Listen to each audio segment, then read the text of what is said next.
पहले 2 दिन का टारगेट सबसे ज्यादा मुश्किल, क्योंकि बहुत सारे सफ़े पढ़ के आने, ऊपर से चैप्टर भी वो वाले जो कि बहुत ज्यादा फोकस भी अनफॉर्चुनेटली आईकेप का नहीं। चैप्टर 3 भी बड़ा है, लेकिन चैप्टर 3 को हम 2 हिस्सों में तोड़ लेंगे आगे चल के, वो उसको थोड़ा सा डिवाइड हो जाएगा तो हमारे लिए थोड़ा सा इजी हो जाएगा। और चैप्टर 8 बड़ा है, लेकिन वो इंटरेस्टिंग है, मजेदार है, तो उसमें ज्यादा दिक्कत नहीं होती। और दूसरा, चूंकि वो इंपॉर्टेंट है तो वो घर जाके बंदा उसके बारे में कुछ सोच ही लेता है। लेकिन जो ये शुरू वाले पहले 2 चैप्टर्स हैं, इसको लेके जरा बहुत ज्यादा जोशो खरोश लोगों में नहीं पाया जाता। कल की बातें याद है? कंपनी को समझा, कंपनी की फीचर समझा, कंपनी की किस्मों को देखा, कंपनी की कई तरह की किस्मों को देखा। कभी का कंपनी 3 तरह की होती है, कभी का कंपनी 2 तरह की होती है, कभी का कंपनी उस तरह की होती है, कभी का कंपनी उस तरह की होती है। तो कंपनियों की बहुत सारी तरह की हमने कैटेगरीज देखी। फिर उसके बाद हमने अथॉरिटीज देखी कि कौन सी हमें तंग कर रही हैं, और देन फिर हमने एक खास किस्म की स्पेशल कंपनी देखी जो कि नॉट फॉर प्रॉफिट बेसिस पे चल रही होती है। डन। आज का जो हमारा टारगेट है वो कंपनी की रजिस्ट्रेशन का सारा प्रोसेस है। कंपनी की रजिस्ट्रेशन, कंपनी के शुरू में बनाए जाने वाले डॉक्यूमेंट्स कौन से हैं। तो कल आपको याद होगा कि मैंने आपको कहा था कि कुछ चीजें हम चैप्टर 1 की अभी स्किप कर रहे हैं, जो हम चैप्टर 2 के साथ जोड़ के पढ़ेंगे। तो इस वक्त जो स्टार्टिंग स्लाइड है, that says concepts of chapter 1 to be discussed in chapter 2। तो स्टेप बाय स्टेप हम चलेंगे। सबसे पहली कहानी ये कि कंपनी रजिस्टर क्यों होती है। एक चीज हम जानते हैं कि कंपनी रजिस्टर कराते वक्त लोगों के जहन में लिमिटेड लायबिलिटी होती है। लोग कंपनी क्यों रजिस्टर कराते हैं? उनका दिल करता है कि हमारी लिमिटेड लायबिलिटी हो। लिमिटेड लायबिलिटी याद है ना? तो अगर फर्स्ट करें मुझे 5 करोड़ का एक बिजनेस शुरू करना है और मुझे लगता है कि मेरा नुकसान हो गया तो मेरा तो बेड़ा गर्क हो जाएगा, तो मैं एक कंपनी बनाऊं, उसका पेड अप कैपिटल रखूं 10 लाख, उस कंपनी के शेयर होल्डर बन जाऊं और कंपनी कॉन्ट्रैक्ट करे उस थर्ड पर्सन के साथ 5 करोड़ की डील, ताकि अगर नुकसान हो तो कंपनी ने धोखा दिया, कंपनी पे हम नाराज हो जाएं, कंपनी को बंद कर दें और कंपनी का जितनी लायबिलिटी है 10 लाख वो अदा कर दें हम थर्ड पर्सन को। तो होता ये है कि लोग कंपनी का नकाब चढ़ा लेते हैं, कंपनी सामने आ जाती है, वो इजी हो जाता है, उनकी अपने करोड़ों अरबों की डीलिंग्स पीछे चली जाती हैं और सामने आ जाती है लिमिटेड लायबिलिटी की शील्ड। तो majority of the people company इसलिए बनाते हैं कि उनको लिमिटेड लायबिलिटी चाहिए होती है। तो क्या कुछ लोग जबरदस्ती भी कंपनी बनाते हैं, मजबूरन भी कंपनी बनाते हैं? कंपनी लॉ हमें बताएगा कि कुछ जगह कंपनी लॉ फोर्स कर देता है कि आपने कंपनी बनानी है। तो ये सेक्शन जो है उसमें खासतौर पे सेक्शन 9 हमें ये कहता है कि कोई भी एसोसिएशन, पार्टनरशिप या एंटिटी अगर 20 से ऊपर जा रही है तो बगैर रजिस्टर हुए वो नहीं चल सकते। कोई भी पार्टनरशिप पाकिस्तान में अगर 20 से ज्यादा बंदे मिलजुल के रन कर रहे हैं तो 20 से ऊपर पार्टनरशिप को बिजनेस करना मना है। लॉ कहता है लाजमी आपको कंपनी बनानी होगी। तो कुछ लोग शौक से कंपनी बनाते हैं, भले 4 लोग हों, अपने शौक से कंपनी बना लें, लिमिटेड लायबिलिटी ले लें, separate legal entity. Separate legal entity के फायदे ही फायदे हैं। टैक्स में आप लोगों ने तो पढ़ा हुआ होगा कि बिजनेस वाले बंदे की बेचारे क्या क्या चीजें इनएडमिसिबल होती है, उसके पर्सनल एक्सपेंसेस भी एडमिसिबल है, अपनी तनख्वाह भी निकालेगा तो भी इनएडमिसिबल। तो कितना मजा है कि बिजनेस हो कंपनी का और जो बिजनेस का ओनर है वो कंपनी का मुलाजिम हो और कंपनी से तनख्वाह लेता हो, तो उसकी अपनी तनख्वाह भी कंपनी के अकाउंट्स में एडमिसिबल हो जाएगी, क्योंकि वो और उसकी कंपनी सेपरेट लीगल पर्सन है। फिर बहुत सारे और तरह के मामला आते हैं। उसके घर का बिल कंपनी ने अदा कर दिया, क्यों? क्योंकि कंपनी ने उसे कहा था कि घर बैठ के हमारे साथ ऑनलाइन बिजनेस करो, तो उसका पेट्रोल भी कंपनी ने भर के दे दिया, क्योंकि वो कंपनी के कामों से जा रहा था। तो उसको खाने भी कंपनी ने खिला दिए, क्योंकि कंपनी ने अपने स्टाफ को मोटिवेटेड रखना है। तो टेक्निकली उस बंदे ने अपने सारे पर्सनल खर्चे उठा के अपनी कंपनी के जिम्मे डाल दिए, क्योंकि कंपनी एक XYZ लिमिटेड अलग है और ये इंसान अलग है। तो कंपनी लोग बनाते हैं लिमिटेड लायबिलिटी और सेपरेट लीगल एंटिटी को इस्तेमाल करने के लिए। और आप टैक्स प्रैक्टिशनर्स की जबान में आप एक वर्ड इस्तेमाल करते हैं कि हम टैक्स वो कर रहे हैं और टैक्स वो नहीं कर रहे। टैक्स का क्या करते हैं और टैक्स का क्या नहीं करते? टैक्स की इवेजन आप लोग नहीं करते, आप क्या करते हैं? अवॉइडेंस। आप सियाने लोग हैं, आप टैक्स चोरी करने को एक प्यारा नाम देते हैं, आप कहते हैं नहीं हम पढ़े लिखे तरीके से, चार्टर्ड अकाउंटेंट वाले तरीके से टैक्स बचा के देते हैं। तो टेक्निकली किसी बंदे को जो बिजनेस कर रहा है आप सजेस्ट कर देंगे कि भाई कंपनी बनाओ और कंपनी बना के ऐसे ऐसे ट्रांजैक्शंस को घुमाओ, तुम्हारा इतना सारा टैक्स बच जाएगा। तो कंपनी अक्सर लोग टैक्स बचाने के लिए भी बनाते हैं। On the advice of chartered accountants. बड़ी वाली ना, सबसे एंड वाली जहन्नुम में जलना है, जिन्होंने खुद भी बुरा किया और दूसरों को भी बुरा करवाया। ठीक है, ये तो भलाई का काम है, किसी का टैक्स बचा के देना, ये तो इससे ज्यादा नेक काम हो ही नहीं सकता। सबसे नेक काम तो ये कि वो पुरानों के घर पे डाका डाल लिया जाए, उससे ज्यादा नेक काम है पाकिस्तान की चीजें तोड़ फोड़ के इस्तेमाल कर ले। पाकिस्तान कौन सा अच्छा मुल्क है, बुराई कर रहा है ना हमारे साथ, इसके साथ से तोड़ फोड़ ले, मजा है। तो जब सही और गलत की तमीज खत्म हो जाती है ना, एक बारीक सी लाइन है, तो फिर इंसान दरिंदा बन जाता है, तो उसको अपना हर गलत काम सही लगना शुरू कर देता है। अल्हम्दुलिल्लाह हम इस मुल्क में रह रहे हैं, ये मुल्क हमारे लिए काफी कुछ करता है। अब मैं अगर आज रोना शुरू कर दूं कि जी मैं टैक्स देता हूँ, इस मुल्क ने क्या दिया मुझे टैक्स के बदले, तो और उसके बाद बाहर एक सड़क पे चलता हुआ जा रहा हूँ जो मेरे पैसों से नहीं बनी, जो गवर्नमेंट ने खर्चा है, तो कहीं ना कहीं मेरे टैक्स ने कंट्रीब्यूट किया होगा। तो अगर मैं कहूँ कि गवर्नमेंट कुछ भी नहीं कर रही, तो वो तो गलत बात होगी। हाँ, शायद जब हम कंपैरिजन करते हैं तो फिर हमें अजीब सा लगता है कि बाहर के मुल्कों में तो कितनी सहूलतें, उनके बच्चों को गवर्नमेंट फ्री एजुकेशन दे देती है, क्योंकि 55% टैक्स ले लेते हैं और एजुकेशन फ्री कर देते हैं। तो अपने मुल्क से कंपेयर करते हैं कि ये 16-17% टैक्स ले लेते हैं और एजुकेशन भी फ्री नहीं देते, कितने बुरे लोग हैं। तो हमें सहूलतें बाहर वाली चाहिए, लाइबिलिटीज बाहर वाली नहीं चाहिए। तो फिर बाहर की मुसीबतें नहीं देखते ना, बाहर की अच्छाइयां नजर आती हैं। बाहर आपके घर के बाहर की घास भी खास लेवल से ऊपर है, तो आप पाउंड्स में पैसे दे रहे हैं फाइन में। तो हम बड़े अच्छे मुल्क में रह रहे हैं, बड़ा कुछ कर रहा है ये मुल्क हमारे लिए। तो इतना बुरा नहीं है पाकिस्तान जितना आप सोशल मीडिया पे देख के नफरत करना शुरू हो जाते हैं। तो ऐसे में टैक्स देना फर्ज है, इस्लामिक है या नहीं है वो एक अलग डिबेट है। लेकिन अगर मैं इस मुल्क में रह रहा हूँ और ये मुल्क मुझे रिसोर्सेज दे रहा है, तो अगर कल को मैं कमाऊंगा तो मेरी ड्यूटी है, मुझे चाहिए कि मैं रिटर्न बैक करूं उस कम्युनिटी को जिसने मुझे कमाने के मौके दिए, जिसने मुझे अच्छे रोजगार के मौके दिए। तो ये टू वे है। मतलब आज आपको, जब आप छोटे हैं, जब आप ज्यादा सकत नहीं रखते, तो गवर्नमेंट आपको सपोर्ट करती है। कल को आप ज्यादा बेहतर सिचुएशन में होते हैं, आप उस सपोर्ट को रिटर्न बैक करते हैं ताकि आपसे आने वालों तक वो चीज पहुंच सके। तो कंपनी ज्यादातर लोग गलत नियत से बनाते हैं, लेकिन कंपनी कभी कभी मजबूरी भी बनती है। मजबूरी क्यों बनती है कि आप 20 से ज्यादा लोग बिजनेस कर रहे होते हैं और गवर्नमेंट ने पाबंदी लगा दी है कि 20 से ज्यादा लोग बिजनेस नहीं कर सकते जब तक कि वो कंपनी ना बना लें। और अगर वो नहीं कंपनी बनाएंगे तो उनको लेवल 1 पेनल्टी पड़ जाएगी। कंपनी लॉ में इन्होंने एक बहुत बड़ा एहसान किया। 1984 के लॉ में ना हर सेक्शन का अलग फाइन होता था, 10,000, 15,000, 2 लाख, 1.5 लाख, 2.5 लाख, 1.5 करोड़, और आपको हर सेक्शन के साथ याद करना पड़ता था उसके फाइन पेनल्टी। 2017 की कंपनीज एक्ट ने एक बहुत बड़ा एहसान ये किया कि फाइन पेनल्टीज को 3 लेवल्स में डिवाइड कर दिया, लेवल 1, लेवल 2, लेवल 3। चंद हजार के फाइन को लेवल 1 कहते हैं, चंद लाख के फाइन को लेवल 2 कहते हैं, और चंद करोड़ के फाइन को लेवल 3 कहते हैं। सेक्शन 479 है, फाइन्स को एक्सप्लेन करता है, हमारे सिलेबस में नहीं है, कंपनीज एक्ट के आखिरी सेक्शंस के अंदर आपको ये मिलता है। उसने बताया हुआ है कि लेवल 1 का मतलब है इतना हजार यकमुश्त और इस हद तक पर डे फाइन हो सकता है। तो रेंजेस डिफाइन कर दी हैं। अब क्या होगा, ऑफेंस देखा जाएगा और उस लेवल के अंदर उस ऑफेंस के मुताबिक सजा देती जाएगी। तो फॉर एग्जांपल चोरी पे हम कहें जी लेवल 2, और फर्ज करें लेवल 2 की जो लिमिट है वो जारी है फर्ज करें 10 लाख तक, 1 लाख से 10 लाख फॉर एग्जांपल। अब किसी ने छोटी चीज चोरी की है तो शायद गवर्नमेंट कहते हैं जी इसको लाख रुपए का जुर्म। किसी ने बहुत बड़ी चीज चोरी की है तो उसी लेवल में एंड वाला। तो लेवल उन्होंने डिफाइन कर दिया और लेवल के अंदर फिर एसईसी भी डिफाइन करेगा कि इस वाले जुर्म पे कितना वो पड़नी चाहिए पेनल्टी। हमें अच्छा ये हो गया कि अब हमें याद नहीं रखनी पेनल्टीज की अमाउंट, हमने सिर्फ याद रखना लेवल 1 का है, लेवल 2 का है और लेवल 3 का है। उसमें भी मजे की बात है, लेवल 1 बहुत सारी जगह पे, लेवल 2 गिनती की 7-8 जगह पे, और लेवल 3 पूरी किताब में सिर्फ एक जगह है। तो रादर देख के हम सारे याद रखें, हम लेवल 3 वाली एक जगह और लेवल 2 वाली गिनती की जगह याद रख लें। बाकी जब पेपर में आए कि इसकी क्या पेनल्टी होगी, अगर वो उस लिस्ट में नहीं है तो लेवल 1 ही होगी।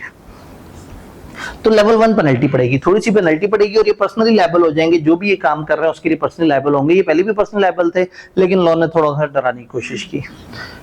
कुछ एक्सेप्शंस हैं, कुछ ऐसे केसेस हैं जहां 20 से ऊपर तो हैं, लेकिन आपको कंपनी बनाना जरूरी नहीं है। कहां? जहां ज्वाइंट फैमिली बिजनेस चल रहा है। एक ज्वाइंट फैमिली अगर अपना ज्वाइंट फैमिली बिजनेस चला रही है तो भले 20 से ऊपर हो, हमें कोई मसला नहीं है। एक ही फैमिली है और उसी फैमिली वालों ने अपना ज्वाइंट फैमिली बिजनेस चलाया हुआ है, तो अब उसमें बेशक 40 लोग मिलजुल के बिजनेस कर रहे हैं, उनको कंपनी रजिस्टर कराने की जरूरत नहीं है। फिर पार्टनरशिप के अलावा पाकिस्तान का कोई और बिजनेस जो किसी और पाकिस्तानी लॉ में रजिस्टर हुआ हो, बैंकिंग कंपनी अपने ऑर्डिनेंस में रजिस्टर हो गई, इंश्योरेंस अपने ऑर्डिनेंस में रजिस्टर हो गई, तो अगर कोई किसी और कानून में रजिस्टर हो गया तो फिर हमारे यहाँ रजिस्टर होने की जरूरत नहीं है। लेकिन पार्टनरशिप भले अपने कानून में भी रजिस्टर हो गई हो, पार्टनरशिप को एज अ कंपनी रजिस्टर होना पड़ेगा। दो या दो से ज्यादा ज्वाइंट फैमिलीज मिलजुल के अगर बिजनेस कर रहे हैं, अब चूंकि ये ज्वाइंट फैमिली एक नहीं है तो अब अनलिमिटेड तादाद नहीं है, लेकिन अब 20 की गिनती को गिनने का तरीका फर्क है। हम कह रहे हैं कि दो या दो से ज्यादा ज्वाइंट फैमिलीज मिलजुल के कारोबार कर रहे हैं तो उनके टोटल मेंबर्स को बच्चों को साइड पे करके काउंट करें, माइनर्स को एक्सक्लूड कर रहे हैं। अगर बड़े 20 के अंदर अंदर है चलेगा, तो हो सकता है उनके 45 मेंबर्स हो, लेकिन पता ही लगे कि 25 छोटे बच्चे हैं और 20 बड़े लोग हैं, तो 20 से ऊपर नहीं गए वो। इसका मतलब ये है कि उनको कंपनी बनाने की जरूरत नहीं है। आखिरी चीज, प्रोफेशनल्स, जो लॉयर, बैंकर, अकाउंटेंट और इस तरह के जो प्रोफेशनल्स होते हैं, for example chartered accountant firms. अब चार्टर्ड अकाउंटेंट फर्म्स के 25 बंदे हो, 30 बंदे हो, 35 बंदे हो, कोई मसला नहीं है, लॉ ने इजाजत दी हुई है। लॉयर्स की फर्म को इजाजत है, तो प्रोफेशनल्स की 20 की लिमिट नहीं है। जो किसी और कानून में रजिस्टर हो गया उसको इस लिमिट को नहीं फॉलो करना। ज्वाइंट फैमिली अगर अकेले अपना ज्वाइंट फैमिली बिजनेस कर रही है तो जितने मर्जी हो, और अगर दो या दो से ज्यादा ज्वाइंट फैमिलीज मिलजुल के बिजनेस कर रही हैं तो बच्चों को माइनस करके बड़ों को जब काउंट करेंगे तो वो अगर वो 20 के अंदर अंदर रहेंगे तो उनको कंपनी रजिस्टर कराने की जरूरत नहीं है। तो सबसे पहले तो ये सेक्शन आ जाता है जो हमें बताता है कि कंपनी क्यों रजिस्टर होती है। एक शौक से रजिस्टर होती है जो हमने कल पढ़ा था, और एक मजबूरन रजिस्टर होती है जो हम आज पढ़ रहे हैं। ये बात याद रहेगी। अब अगेन कंपनी रजिस्टर करानी है तो कम से कम कितने लोग इकट्ठे होकर कंपनी को रजिस्टर कराएंगे, तो यहाँ लॉ ने मिनिमम एक तरीका बताया है। वो कहते हैं कि पब्लिक कंपनी कम से कम 3, प्राइवेट कंपनी कम से कम 2 और सिंगल मेंबर कंपनी कम से कम एंड ज्यादा से ज्यादा एक ही बंदा। जब भी इन लोगों ने कंपनी बनानी है तो कम से कम एक बंदा एसएमसी बनाता है, कम से कम 2 बंदे प्राइवेट कंपनी बनाते हैं और कम से कम 3 बंदे होंगे तो पब्लिक कंपनी बनेगी। अब ये जो 3 बंदे हैं, हो सकता है इनमें से एक आध मर जाए और 2 रह जाए, कंपनी फिर भी चलती रहेगी, बंद नहीं हो जाएगी। ये 2 है, इनमें से एक मर गया या किसी वजह से चला गया तो भी कुछ ना कुछ कंपनी चलती रहेगी। लेकिन अगर ये एक मर गया कंपनी तो खत्म हो जाएगी। तो इस एक बंदे के लिए लॉ ने कहा है कि जो एसएमसी है उसके लिए जो मेमोरेंडम का सब्सक्राइबर है, जो मेन कागज वगैरह जिसने साइन किए हैं, वो नॉमिनेट कर देगा एक बंदे को जो डेथ के इवेंट में सोल मेंबर की जगह नुमाइंदगी करेगा उसकी कंपनी की। अगर एक बंदे की डेथ हो गई तो इस बंदे को चाहिए एसएमसी को कंपनी रजिस्टर कराते हुए कहे कि जी मेरा फलाना जो रिश्तेदार है, अगर मेरी अचानक से डेथ हो जाए तो मेरे शेयर्स मेरे बच्चों तक मुंतकिल होने तक मेरी कंपनी को वो फलाना भाई साहब आके चलाएंगे। तो एसएमसी वाले बंदे को एडिशनल एक काम करना है कि नॉमिनेशन जमा करा देनी है। इन इवेंट ऑफ हिज डेथ वो नॉमिनी आएगा, कंपनी को संभालेगा, और जब तक इसकी लीगल हेयर्स को इस्लामिक या जिस भी लॉ को फॉलो कर रहे हैं उसके मुताबिक इनहेरिटेंस ट्रांसफर नहीं हो जाती, तब तक वो कंपनी की केयर टेकिंग करेगा। एसएमसी में सब्सक्राइबर जो है, जो मेन बंदा है, वो नॉमिनेट कर देगा कि उसकी डेथ पे उस सोल मेंबर की डेथ पे कौन होगा जो रिस्पॉन्सिबल होगा कि transfer the shares to legal heir subject to succession under Islamic law या कोई भी और लॉ अगर नॉन मुस्लिम है, और manage the affairs of company as a trustee till such time the title of shares are transferred. अब अगर उस बंदे का एक ही बच्चा है और उस एक बच्चे को सारे शेयर ट्रांसफर हो गए तो एसएमसी ही रहेगी। लेकिन अगर बच्चे ज्यादा हैं और उनको शेयर्स उन सबको ट्रांसफर हो गए और वो ज्यादा मेंबर्स आ गए तो फिर एसएमसी नहीं रहेगी। आपको प्राइवेट कंपनी में कन्वर्जन के प्रोसेस को अप्लाई कर देना होगा। क्या ये सारी बात समझ आई? कंपनी रजिस्टर कराने के लिए कम से कम इतने बंदे चाहिए। अच्छा, अगर कम से कम इतने बंदे नहीं होंगे तो क्या होगा? एसएमसी में तो हमने देख लिया, एक बंदा से कम हो गया तो क्या होगा, उसका प्रोसेस है। अगर बाकी इतने से कम हो गए तो फिर लॉ ने एक सेक्शन दे दिया, section 15, minimum number of member से नीचे जाने वाला।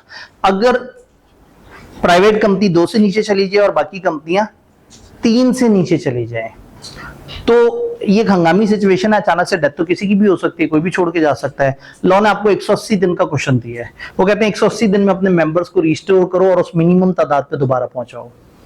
अगर 120 दिन से ऊपर गुजर गए तो माना जाएगा कि तुम लोग इलीगली चला रहे हो इस एसोसिएशन को, ये गलत है, कम से कम इतने बंदे होने चाहिए इसके मेंबर्स। तो वो जितने भी लोग उसको 180 दिन से ऊपर तक चलाते रहे तो वो तमाम डिफॉल्ट वाले टाइम के लिए वो रिस्पॉन्सिबल हो जाएंगे, पर्सनली रिस्पॉन्सिबल हो जाएंगे। एक क्रेडिटर का नुकसान हुआ वो कंपनी से मांगेगा, अगर कंपनी पैसे पूरे नहीं दे पाएगी तो वो इन इंडिविजुअल से पर्सनल कैपेसिटी में जस्ट लाइक अनलिमिटेड कंपनी पैसे मांग सकता है। तो हम ये कहते हैं कि अगर नंबर ऑफ मेंबर्स जो है रिड्यूस हो जाते हैं 2 इस केस में और 3 बाकी कंपनियों के केस में, और company business more than 180 days करती है, वाइल एवरी पर्सन जो कि मेंबर था उस सारे टाइम में और जिस वक्त कंपनी ने 180 दिन के बाद भी काम करती रही, सेवरली लायबल होगा, अलग अलग लायबल होगा पेमेंट फॉर होल डेब्ट, और उनमें से किसी एक को भी पकड़ के उससे सारे पैसे रिकवर किए जा सकते हैं। फिर वो दूसरे बंदे से कहेगा कि यार वो तुमने भी अब मुझे रिकवर करके देना है। तो मिनिमम से नीचे पे जाने की सजा ये है कि 180 दिन तक ओके है, लेकिन अगर 180 दिन से ऊपर चले गए तो जितना भी वो सारा टाइम है, 190 दिन, 200 दिन, 250 दिन, उस सारे टाइम में होने वाले जितने भी कॉन्ट्रैक्ट्स हैं उन कॉन्ट्रैक्ट्स की पर्सनल लायबिलिटी भी ऐड हो जाएगी इन बंदों के ऊपर। अगर कंपनी ने पैसे नहीं दिए तो इनमें से किसी को भी पकड़ के इससे वो क्रेडिटर पैसे रिकवर कर सकता है। एक छोटी सी असम्पशन है, provided that member is in knowledge of the fact, उसे पता हो, जिसको मैं अक्सर कहता हूं कि बड़ी मजाकिया सी असम्पशन है। 2 बंदों से कंपनी चल रही थी, प्राइवेट कंपनी, एक बंदा चला गया, 180 दिन गुजरे, 6 महीने तक ये बंदा साथ वाली कुर्सी को दिखता था वो खाली होती थी, हर दिन हैरान होता था कि पता नहीं ये बंदा कहां गया। मतलब 6 महीने तक एक भाई साहब को पता ही नहीं लगा कि मैं अकेला चला रहा हूं सारा कुछ। तो ये assumption बड़ी वेग सी है, ये सिर्फ वहां हेल्प करेगी जहां आपको लग रहा हो कि एक बंदा बिजनेस ट्रिप पे गया है 7-8 महीने के लिए, वो दूसरे मुल्क जाते ही मर जाए, और आपको 7-8 महीने तक पता ही ना हो कि जी आपकी कंपनी मिनिमम से नीचे जा चुकी हुई है। तो बस ये एक चोर रास्ता है कि अगर आप बता दें कि हमें नॉलेज नहीं थी तो फिर आपकी बचत हो सकती है। क्लियर? तो ये मिनिमम, मतलब ये सेक्शन कंपनी रजिस्टर कराते हैं। भाई कुछ कहना चाह रहे जी? अब अगर दोनों मेंबर मर जाएं तो फिर उनके कोई ना कोई वाली वर्सा होंगे। अगर तो ये कंपनी कमा के देती थी तो बहुत जल्दी वो वाली वर्सा सामने आ जाएंगे, और जब वो आएंगे तो वो इनहेरिटेंस के रूल्स के तहत तो 180 दिन बहुत ज्यादा होते हैं, तो 180 दिनों के अंदर अंदर बड़े आराम से वो उसका प्रोसेस संभाल लेंगे और वो अपने नाम पे उसको, इसमें एक कॉन्सेप्ट होता है हमारे सिलेबस में नहीं है, ट्रांसमिशन ऑफ शेयर्स। एक होता है ट्रांसफर और एक होता है ट्रांसमिशन। ट्रांसफर होता है जीते जी एक बंदा होशोवास में अपने शेयर दूसरे को बेचता है। ट्रांसमिशन है जब एक बंदे के मरने पे या कोई इंसॉल्वेंट होने पे या कुछ बुरा होने पे खुद ब खुद उसके शेयर जब किसी और को ट्रांसफर हो जाते हैं कानूनन, तो वो ट्रांसफर नहीं कहलाता, वो ट्रांसमिशन कहलाता है। जी बैंक अल हबीब इन्होंने कहा प्राइवेट लिमिटेड कंपनी है, आपने ऐसा कब देखा?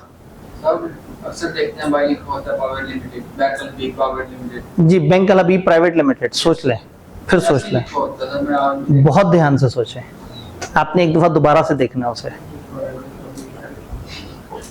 नाम में एक्सप्रेसली लिखना होता है, अगर कोई प्राइवेट हो ना और ब्रैकेट में लिखना होता है प्राइवेट। बहुत ध्यान से नाम देखना है, बैंक अल हबीब प्राइवेट लिमिटेड, पक्की बात है। तो फिर इसका नाम होना चाहिए था BAHPL, लेकिन इसका नाम है BAHL। तो या तो मुखफ़फ़ गलत है या शायद आपने गलत बोर्ड पढ़ लिया है, और अगर उन्होंने अपने बोर्ड पे प्राइवेट लिखा और प्राइवेट नहीं है तो आप उन पे केस करके गवर्नमेंट को बता के अच्छा खासा इनाम जीत सकते हैं। मैं वही कह रहा हूँ ना कि वो ठीक है, मतलब ये अगर ऐसे है तो फिर तो बड़ा जबरदस्त हो जाएगा। अच्छा चले, प्राइवेट लिखा होता है आगे, उसके अंदर लिमिटेड भी लिखा हुआ है, तो सर उसमें लिमिटेड भी लिखा हुआ है, लोगों के मिलियंस ऑफ पैसे पड़े हुए हैं, लोगों के मिलियंस ऑफ पैसे पड़े हुए हैं। लिमिटेड है, वो फ्रॉड कर ले तो इन्होंने कहा लिमिटेड कंपनी है, अगर वो फ्रॉड कर ले फिर क्या होगा, इसीलिए वो नाम के साथ लिमिटेड लिख रहे हैं ताकि आप डर जाएं। फिर आप ऐसा बैंक ढूंढने जो अनलिमिटेड लायबिलिटी रखता हो, वो नहीं है। फिर आप इस बैंक के फाइनेंशियल्स देखें कि इसकी इक्विटी कितनी है, ये किस हद तक पाबंद होगा। स्टेट बैंक ने एक टाइम पे बहुत सख्ती की थी और बैंकों को कहा था कि आपका कम से कम 9 बिलियन होना चाहिए शेयर कैपिटल, जिसकी वजह से अक्सर बैंकों को मर्ज होना पड़ा था, क्योंकि 9 बिलियन काफी बड़ी रिक्वायरमेंट है शेयर कैपिटल की। तो गवर्नमेंट इसको इंश्योर करने की कोशिश करती है कि कम से कम तकलीफ हो, लेकिन बहरहाल कंपनी का नाम के एंड पे वर्ड लिमिटेड बड़ा क्लियर कट ये फीलिंग देता है कि ये एक लिमिटेड कंपनी है और यहाँ पे अगर बुरा टाइम आया तो आपको शायद आपके पैसे पूरे ना मिले। तो इसलिए जागते रहना, साढ़े ते ना रहना। ये नाम के साथ ही लिमिटेड गवर्नमेंट जबरदस्ती लगवाती है, लिमिटेड का लफ्ज, प्राइवेट लिमिटेड का लफ्ज, गारंटी लिमिटेड का लफ्ज, आपका नाम जो भी है ये अल्फाज गवर्नमेंट लगवा देती है, ताकि दूर से ही नाम को देख के आपको पता लग जाए कि ये जिससे हम डील करने जा रहे हैं ये लिमिटेड है, तो कल को आपको नुकसान हो सकता है। तो भजन अलर्ट तो हम नहीं रहने, यूजर ने रहना। नुकसान तो गरीब का ही होता है, अमीर तो अपना सेटअप बंद कर करके निकल जाएगा। जी जी आखिरी बात सुन के थोड़ा सा आगे आते हैं, क्योंकि हमारा स्कोप जरा थोड़ा सा और तरह का है। SCCP क्यों नहीं कुछ करती? आप एकदम से आप लोग सारे ना PhD प्रोफेसर बन जाते हैं जब आप ये एक एब्सोल्यूट स्टेटमेंट दे देते हैं कि SCCP कुछ नहीं कर रहा। कम से कम 25 डिपार्टमेंट बने हुए SCCP के अंदर, कम से कम 40 से ऊपर लॉज हैं जो लोगों की प्रोटेक्शन के लिए काम कर रहे हैं, कम से कम 3 पोर्टल हैं इंडिपेंडेंटली जो SCCP रन कर रहा है लोगों की अवेयरनेस के लिए। Just for a small understanding, net पे जाके सर्च कीजिएगा जमा पूंजी, JAMA जमा स्पेस पूंजी PUNJI। जमा पूंजी के नाम से एक बहुत बड़ा पोर्टल है जो इन्वेस्टर्स की अवेयरनेस के लिए है कि कंपनियां कैसे काम करती हैं, आपने कैसे इन्वेस्ट करना है, किस कंपनी से डील करना है, किससे नहीं करना, कौन से फंड में पैसे लगाने हैं, कौन से फंड में पैसे नहीं लगाने, स्टॉक एक्सचेंज के साथ कैसे डील करना है, फलाना कैसे काम करना है। तो बड़ी मजेदारी की बात होती है जब हम एक बंद कमरे में बैठ के खुद ही से एक ओपिनियन दे देते हैं कि SCCP तो कुछ भी नहीं कर रहा, जैसे हम कह देते हैं गवर्नमेंट कुछ भी नहीं कर रही, जैसे हम कहते हैं फलाना तो कुछ भी नहीं कर रहा। तो ऐसा नहीं है। अपने तौर पे एक दफा घर जाके गूगल पे सर्च कीजिएगा कि SCCP लोगों को बचाने के लिए क्या कर रहा है। मैक्सिमम जो मुमकिन हो सकता है वो करने की कोशिश कर रहा है। फिर भी फ्रॉड करने वाले इतने सियाने होते हैं कि वो फिर भी फ्रॉड कर जाते हैं। तो स्टेट बैंक ऑफ पाकिस्तान के बड़े जालिम प्रूडेंशियल रेगुलेशंस हैं जो बैंकों के ऊपर है, और बैंकों को अपने बहुत सारे डिपॉजिट्स, बहुत सारी चीजें स्टेट बैंक के पास रखवानी पड़ती हैं। बैंकिंग कंपनीज ऑर्डिनेंस है जिसके कम से कम कोई 20% ऑफ द सेक्शन सिर्फ और सिर्फ उन लोगों की प्रोटेक्शन को कवर करने के लिए है जो बैंकों में पैसा रखवा रहे हैं। इसीलिए आपको बैंक डिफॉल्ट होते बहुत कम नजर आएगा, क्योंकि बैंकों के ऊपर रेगुलेशन थोड़ी ज्यादा है। तो ऐसा मत सोचें कि आप बिल्कुल ही ऐसी जगह पे बैठे हैं जहां आपके साथ बहुत नुकसान हो जाएगा। कानून ने कानून बनाए हुए, हाँ वो कानून फॉलो होते हुए नुकसान हो जाता है, कई दफा उसकी इंप्लीमेंटेशन अच्छी नहीं होती। लेकिन SCCP अगेन पाकिस्तान के बहुत ही कम गवर्नमेंट अच्छे इदारों में से है जो बहुत अच्छा काम कर रहे हैं। 20 से ऊपर चार्टर्ड अकाउंटेंट बैठा हुआ है वहां, आर्टिकल्स तक कराते हैं वो। मतलब इस हद तक क्या है कि उनका ट्रेनिंग का एक पूरा निजाम है। वापस इधर आते हैं, कहानी को शुरू करते हैं जो हम अभी तक शुरू नहीं कर पाए। क्रैश में मैंने पहले दिन कहा था कि हम सवाल उस तरह से नहीं ले सकेंगे, लेकिन मुझे लगा कि एक आध काम का सवाल आया, फिर उसके बाद जो है वो परेशानियों वाले सवाल नजर आ गए। परेशानियां हक है हमारा, हम पढ़ रहे होते हैं तो पढ़ते हुए परेशानियां आती है। आज के दौर में बहुत आसान हो गया है। चैट GPT ओपन किया, उसको कहा SCCP कैसे बचा रहा है इन्वेस्टर्स को पाकिस्तान में, उसने बहुत तसल्ली से लॉ भी बता देने हैं, सारी गाइडेंस दे देनी है। तो अब तो गूगल से बहुत अच्छी चीज हमारे पास आ चुकी है जो अपनी तरफ से रिसर्च करके और हमें एक नुस्खा सामने ला के दे देती है। तो जब जब भी आपके जहन में कोई ऐसे सवाल आए, ख्यालात आए जो सिलेबस से हटके हों, चैट GPT पे जाएं, उसको सुने, महजूज हो, और फिर वापस आए और किताब दोबारा खोल के ये जहन में रखेंगे आपने इम्तिहान उस किताब का देना है। लॉ पढ़ने वाले लोग बहुत बहक जाते हैं, बहुत दूर निकल जाते हैं। अच्छा अगर ऐसे हो जाए, अगर वैसे हो जाए, अच्छा दुनिया में वो फ्रॉड हुआ था, वो कैसे बचा होगा। तो वो सब सोचें अंडरस्टैंडिंग के लिए, लेकिन by the end of that activity paper इस किताब के अंदर से आना है और हमने इसमें से ही तैयार करना है। ठीक, तो बस फोकस अपना अंडरस्टैंडिंग के बाद वापस फोकस इस पे जरूर ले आना है। ये बात समझ आई हमें। अब ये लोग कंपनी को रजिस्टर कैसे कराएंगे? ये जो कंपनी के शुरू वाले लोग हैं, जो कंपनी को स्टार्ट कर रहे होते हैं ना, इन लोगों को हम बोलते हैं प्रोमोटर्स। प्रोमोटर का मतलब जैसे नहीं सियासी जमात के प्रोमोटर्स होते हैं, नारे लगा रहे होते हैं जबरदस्त पार्टी है, पाकिस्तान में राज करेगी, ऐसा होगा वैसे होगा। इसी तरह से जो कंपनी बनाना चाहते हैं वो प्रोमोटर्स कहलाते हैं। जो कंपनी बनाने वाले दोस्तों का साथ दे रहे होते हैं वो भी प्रोमोटर होते हैं। प्रोमोटर का मतलब है हर वो शख्स जिसने कंपनी को बनाने का स्टेप उठाया या बनाने के स्टेप में बाकियों की मदद की, तो हम कहते हैं ये प्रोमोटर्स हैं। तो प्रोमोटर्स क्या करेंगे, जब भी एक कंपनी को रजिस्टर कराना होगा तो ऐसा नहीं है कि आप सोचें कि अच्छा इसका क्या नाम हो, वो नाम रख के और अपने ऑफिस के बाहर, अपने घर के बाहर लिख के लगा दें और कहें कंपनी बन गई। कंपनी को बनाने के लिए आपको कुछ प्रोसेस से गुजरना पड़ेगा। वो क्या प्रोसेस है? सबसे पहले उसके सूटेबल नेम की अवेलेबिलिटी पता करेंगे, फिर मेमोरेंडम बनाएंगे, आर्टिकल्स बनाएंगे, ये 2 डॉक्यूमेंट्स हैं, फिर डॉक्यूमेंट फाइल करेंगे और सर्टिफिकेट ऑफ इनकॉर्पोरेशन ले लेंगे। ये चैप्टर एग्जैक्टली इन 4 जुमलों के गिर्द रिवॉल्व कर रहा है। यानी अगर आपने कंपनी बनानी है तो सबसे पहला काम यह है कि आपको एक अच्छा सा नाम चाहिए जिस नाम में मसले ना हो। फिर आप बनाएंगे 2 ऑफिशियल डॉक्यूमेंट, एक का नाम होगा MOA मेमोरेंडम ऑफ एसोसिएशन और दूसरे का नाम होगा आर्टिकल्स ऑफ एसोसिएशन। ये 2 डॉक्यूमेंट्स बनाएंगे। ये 2 डॉक्यूमेंट बना के आप एक डिक्लेरेशन समेत रजिस्ट्रार को जमा करा देंगे। रजिस्ट्रार आपको देख के आपको सर्टिफिकेट ऑफ इनकॉर्पोरेशन जारी कर देगा। बात समझ आ रही है? अब पहले हम इन दो स्टेप्स पे बात कर लें जो कि पिछले चैप्टर में जिक्र किया, और फिर जो ऊपर वाले स्टेप्स हैं नेम, मेमोरेंडम और आर्टिकल्स, उसके ऊपर हम पूरे चैप्टर में बातें करते फिर रहे होंगे। रजिस्ट्रेशन के लिए हमने कहा कि आप डिक्लेरेशन कंप्लायंस देंगे मेमोरेंडम और आर्टिकल के साथ। ये मेमोरेंडम और आर्टिकल क्या है, इनको डिटेल से पढ़ते हैं। मेमोरेंडम एक बेसिक डॉक्यूमेंट है जो कंपनी का इंट्रोडक्शन दे रहा है, और आर्टिकल वो डॉक्यूमेंट है जो कंपनी के डिटेल्ड रूल्स एंड रेगुलेशंस बता रहा है, लेकिन हम इसके कंपोनेंट्स पढ़ेंगे तो जरा ज्यादा गहराई में समझेंगे। आपने मेमोरेंडम, आर्टिकल और डिक्लेरेशन जमा कराई, रजिस्ट्रार चेक करेगा कि मेमोरेंडम और आर्टिकल क्या लॉ के मुताबिक है, कुछ गलत तो नहीं आप कर रहे।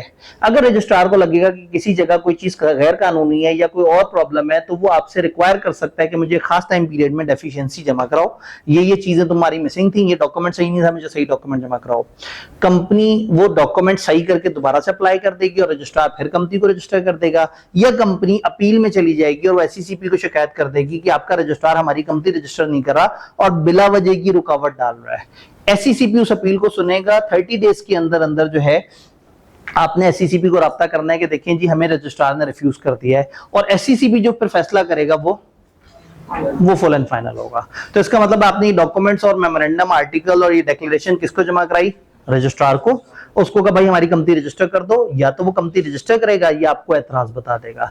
एतराज की पे आपके पास दो ऑप्शन है, या तो आप एतराज को ठीक करके दोबारा से अप्लाई कर देंगे, या आप चले जाएंगे एससीसीपी के पास और उनसे कहेंगे कि मेरे साथ नाइंसाफी हो रही है, और फिर एससीसीपी का फैसला फुल एंड फाइनल होगा। फर्ज करें आपकी एप्लीकेशन ओके हो गई, तो फिर ये कैसे पता लगेगा एप्लीकेशन ओके हो गई या कंपनी रजिस्टर हो गई? वो आपको एक कागज देंगे जिसका नाम है certificate of incorporation. Certificate of incorporation पे 5 बातें लिखी हुई होंगी। कंपनी का नाम लिखा होगा, कंपनी का रजिस्ट्रेशन नंबर लिखा होगा, कंपनी किस दिन रजिस्टर हुई है वो लिखा होगा, और फिर वो 2 स्टेटस लिखे होंगे। आप वो 3 तरह की कंपनियों में से कौन सा है, लिमिटेड बाय शेयर, गारंटी या लिमिटेड, और आप पब्लिक और प्राइवेट में से क्या है। याद हमने कहा था 2 तरह से कंपनी की कैटेगरी है, लायबिलिटी के हिसाब से 3 और पब्लिक इन्वॉल्वमेंट के हिसाब से 2। तो सर्टिफिकेट ऑफ इनकॉर्पोरेशन ये 5 बातें बताता है, आपका रजिस्ट्रेशन नंबर, आपका नाम, आपका डेट ऑफ इनकॉर्पोरेशन, आपका लिमिटेड या अनलिमिटेड में से कौन सा स्टेटस है, और लिमिटेड भी कौन सा, गारंटी या शेयर्स, और पब्लिक और प्राइवेट में से कौन सा स्टेटस है। ये कागज मिलने का मतलब है कि अब आपकी कंपनी रजिस्टर हो गई है, और जो सब्सक्राइबर्स हैं मेमोरेंडम में जिन्होंने साइन किए हैं वो और बाद में आने वाले लोग मिलकर अब बॉडी कॉर्पोरेट कंपनी कहलाएंगे, और एक कंपनी की सारी चीजें परफॉर्म करेंगे, और अब आपकी परपेचुअल सक्सेशन वगैरह शुरू हो जाएगी। आपका ऑफिस वो होगा जो आपने अपनी एप्लीकेशन में लिखा था, आपके सब्सक्राइबर्स आपके सबसे पहले शेयर होल्डर्स बन जाएंगे, और जिन लोगों को नामजद किया था आर्टिकल नामी डॉक्यूमेंट में वो आपके पहले डायरेक्टर्स बन जाएंगे। वो बॉक्स में पैसे तो डाल दिए लेकिन कंपनी नहीं बनी। कंपनी बनाने के लिए आपको बॉक्स का इंट्रोडक्शन बनाना होगा मेमोरेंडम में, और बॉक्स काम कैसे करेगा, रूल्स क्यों के कंपनी के आर्टिकल्स में बनाएंगे और जमा करा देंगे गवर्नमेंट के पास। तो गवर्नमेंट आपको एक कागज इशू करेगी। कागज इशू होने का मतलब है कि वो डब्बा एक रजिस्टर्ड कंपनी बन चुका है, एक वर्चुअल इंसान पैदा हो चुका हुआ है, और वो अब अपने मेमोरेंडम और आर्टिकल्स के मुताबिक काम करेगा। क्या ये बात समझ आ रही है? अब इसमें एक डिबेट है कि मेंबर कौन है, सब्सक्राइबर कौन है, शेयर होल्डर कौन है। मेंबर की एक लंबी चौड़ी सी डेफिनेशन है। मेंबर किसे कहते हैं? जो भी कंपनी के शेयर्स खरीदता है और कंपनी के रजिस्टर में अपना इंदराज करा देता है वो बन जाता है मेंबर। अच्छा, जिन्होंने कंपनी बनाई होती है वो तो होते ही हैं मेंबर्स। तो अगर आपसे कोई पूछे कंपनी हैविंग शेयर कैपिटल में मेंबर किसे कहते हैं, आप कहेंगे 2 लोगों को, या सब्सक्राइबर्स को या वो शेयर होल्डर्स को जिनका नाम रजिस्टर में इंदराज है। अगर कोई पूछे नॉट हैविंग शेयर कैपिटल के मेंबर्स कौन से हैं, तो आप कहेंगे वो जो सब्सक्राइबर्स हैं और वो जिन्होंने अपने नाम का इंदराज करा दिया और एग्री कर लिया कि मेंबर बनना चाहते हैं। हम ये नहीं कहेंगे जो शेयर्स खरीद के बैठे हैं। तो एक टर्मिनोलॉजी है शेयर होल्डर, एक टर्मिनोलॉजी है मेंबर। मेंबर बड़ी टर्म है और शेयर होल्डर छोटी टर्म है। मैं स्टॉक एक्सचेंज से शेयर खरीदूं और 3 दिन बाद बेच दूं, मैं 3 दिन के लिए शेयर होल्डर रहा हूं लेकिन मैं मेंबर नहीं था, क्योंकि मैंने कंपनी को नहीं बताया कि मैंने तुम्हारे शेयर खरीदे हैं, मेरा नाम रजिस्टर में डाल दो, पिछले बंदे को माइनस कर दो और कल से डिविडेंड नोटिस मुझे दिया करना। तो जो शॉर्ट टर्म ट्रेडिंग करता है वो सिर्फ शेयर होल्डर बन के आगे निकल जाता है, लेकिन जिसको लॉन्ग टर्म ठहरना होता है वो क्या करता है, मेंबर बन जाता है। तो मेंबर वो वाला शेयर होल्डर है जिसका नाम रजिस्टर में लिखा हुआ है। नॉट हैविंग शेयर कैपिटल में वो वाला मेंबर है जो एग्री करना चाहता है और जिसका नाम रजिस्टर में लिखा है। शेयर्स खरीदना वहां पे शर्त नहीं है। तो सब्सक्राइबर हमेशा डीम किए जाएंगे कि मेंबर है। और उसके बाद दो तरह की कंपनियों में दो अलग अलग चीजें उन्होंने बता दी कि जहां शेयर्स वाली कंपनी है वहां जिसको शेयर्स मिल गए, और जो शेयर्स वाली कंपनी नहीं है वहां जिसने एग्री कर लिया, और वो तमाम लोग जिनके नाम लिखे हुए हैं रजिस्टर में वो मेंबर्स बन जाएंगे। तो मेंबर कहते हैं मालिक को, वो बानियान में से भी हो सकते हैं और बाद में आने वाले भी। बानियान के लिए मेमोरेंडम साइन करने से मेंबर बन जाएंगे, और बाद में आने वाले शेयर खरीद के अपने नाम का इंदराज करवाने से मेंबर बन जाएंगे। तो सब्सक्राइबर वो लोग हैं जिन्होंने कंपनी को स्टार्ट किया और वो कंपनी के स्टार्टिंग मेंबर्स हैं। देन चैप्टर 1 में ऑर्डिनरी स्पेशल रेजोल्यूशन का जिक्र है, ये अभी भी चैप्टर 2 में थोड़ा सा आगे चल के हम इसका जिक्र करेंगे। फिर रेलेवेंट लॉ, मेमोरेंडम, आर्टिकल्स का जिक्र करता है।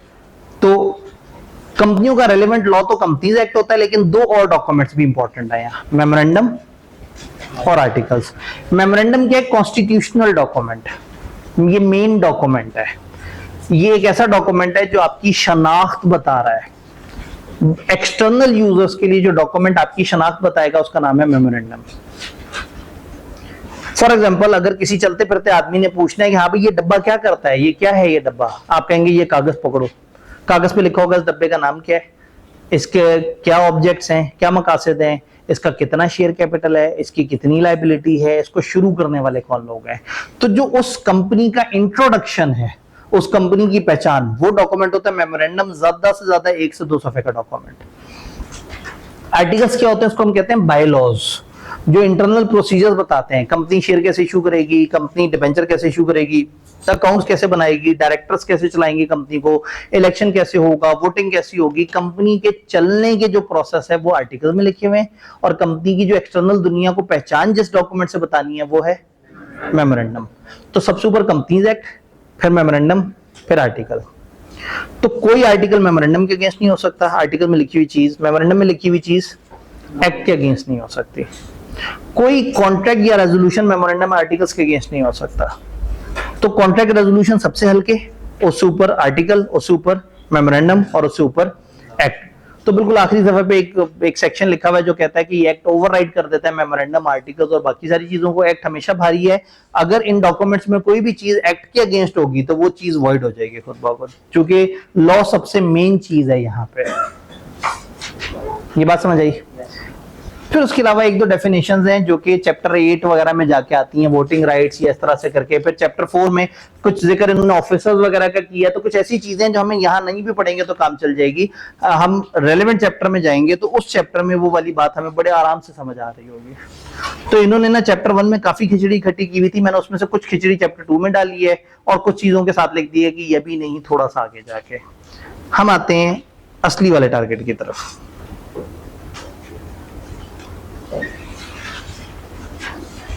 मेमोरेंडम एंड आर्टिकल्स, चैप्टर 2, जो हमें बताता है कि मेमोरेंडम में क्या बातें होनी चाहिए, आर्टिकल्स में क्या बातें होनी चाहिए। रजिस्ट्रेशन का प्रोसेस पीछे हमने देख लिया है, उसमें रिजेक्शन का प्रोसेस हमने देख लिया है। तो अब यहाँ मेमोरेंडम, आर्टिकल, तो ये वाली स्क्रीन आप ऑलरेडी देख चुके हैं, मेंबर्स की डेफिनेशन आप देख चुके हैं। वापस यहाँ पे आते हैं, हमारे थे स्टेप्स ऑफ इनकॉर्पोरेशन। हमने कहा था कंपनी को एक अच्छा सा नाम देंगे, फिर मेमोरेंडम और आर्टिकल्स बनाएंगे, फिर डॉक्यूमेंट फाइल करेंगे और सर्टिफिकेट मिल जाएगा। ये 2 स्टेप्स हमने पीछे देख लिए हैं कि डॉक्यूमेंट फाइल करने पर रजिस्ट्रार चीजें देखेगा और क्या करेगा और अल्टीमेटली आपको सर्टिफिकेट देगा। तो ये 2 स्टेप्स को साइड पे कर दें। अब 3 चीजों पर हमारी बात होनी है इस चैप्टर में, नेम, मेमोरेंडम और आर्टिकल्स। नेम्स पे बात करते हैं। आप एक कंपनी बनाने लगे हैं तो अब कंपनी बनाते हुए सबसे पहले तो उसके नाम चूज करने हैं। कुछ इस तरह के नाम होने चाहिए जिसपे एतराज भी ना हो किसी को। तो आप लॉ से पूछेंगे भाई आपने कौन कौन से नाम मना कर दिए हैं, तो लॉ ने कहा भाई कुछ खास तरह के नाम सीधे सीधे मना है। कुछ वर्ड्स और एक्सप्रेशन एससीसीपी ने कहा खबरदार ये अल्फाज नहीं होने चाहिए नाम में। ओके भाई, आपने कह दिया नहीं होंगे। आइडेंटिकल नाम नहीं होना चाहिए, ऑलरेडी रजिस्टर्ड कंपनी सेम नाम नहीं होना चाहिए आपका। नियरली रिजेंबलिंग नाम नहीं होना चाहिए। तो अगर आप एक कंपनी रजिस्टर कराने जा रहे हैं तो उसका जो आप नाम रखेंगे वो नहीं होना चाहिए जो ऑलरेडी रजिस्टर हुआ है। फिर जो ऑलरेडी रजिस्टर हुई कंपनी है उससे मिलता जुलता भी नहीं होना चाहिए, फिर उसमें वो अल्फाज भी नहीं होने चाहिए जो उन्होंने मना कर दिए, फिर वो नाम मुनासिब या अजीबो गरीब सा या धोखा देने वाला नहीं होना चाहिए। अगर एससीसीपी को लगे नहीं यार आपका नाम अजीब सा है, इससे तो लोगों को नहीं समझ आ रही, इससे तो लोग कंफ्यूज हो रहे हैं, इससे लग रहा है कि आप तो टेक्सटाइल का काम कर रहे हैं हालांकि आप तो फैन मैन्युफैक्चरिंग का काम कर रहे हैं, तो ये एससीसीपी की अपनी मर्जी है कि वो किस चीज को डिसेप्टिव, अनडिजायरेबल, इनएप्रोप्रिएट कहते हैं। अगर आपका नाम है लोगों के मजहबी जज्बात को तकलीफ पहुंचाता हुआ तो उन्होंने मना कर दिया। तो 5 चीजें सिरे से मना कर दी हैं। कुछ वर्ड्स नहीं होने चाहिए नाम में, फिर एससीसीपी के मुताबिक आपका नाम इनएप्रोप्रिएट, अनडिजायरेबल या डिसेप्टिव नहीं होना चाहिए, फिर लोगों के रिलीजियस सेंटिमेंट्स को हर्ट करता हुआ नाम नहीं होना चाहिए, मजहबी जज्बात को तकलीफ पहुंचाता, आपके नाम से किसी मजहब पे अटैक नहीं होना चाहिए।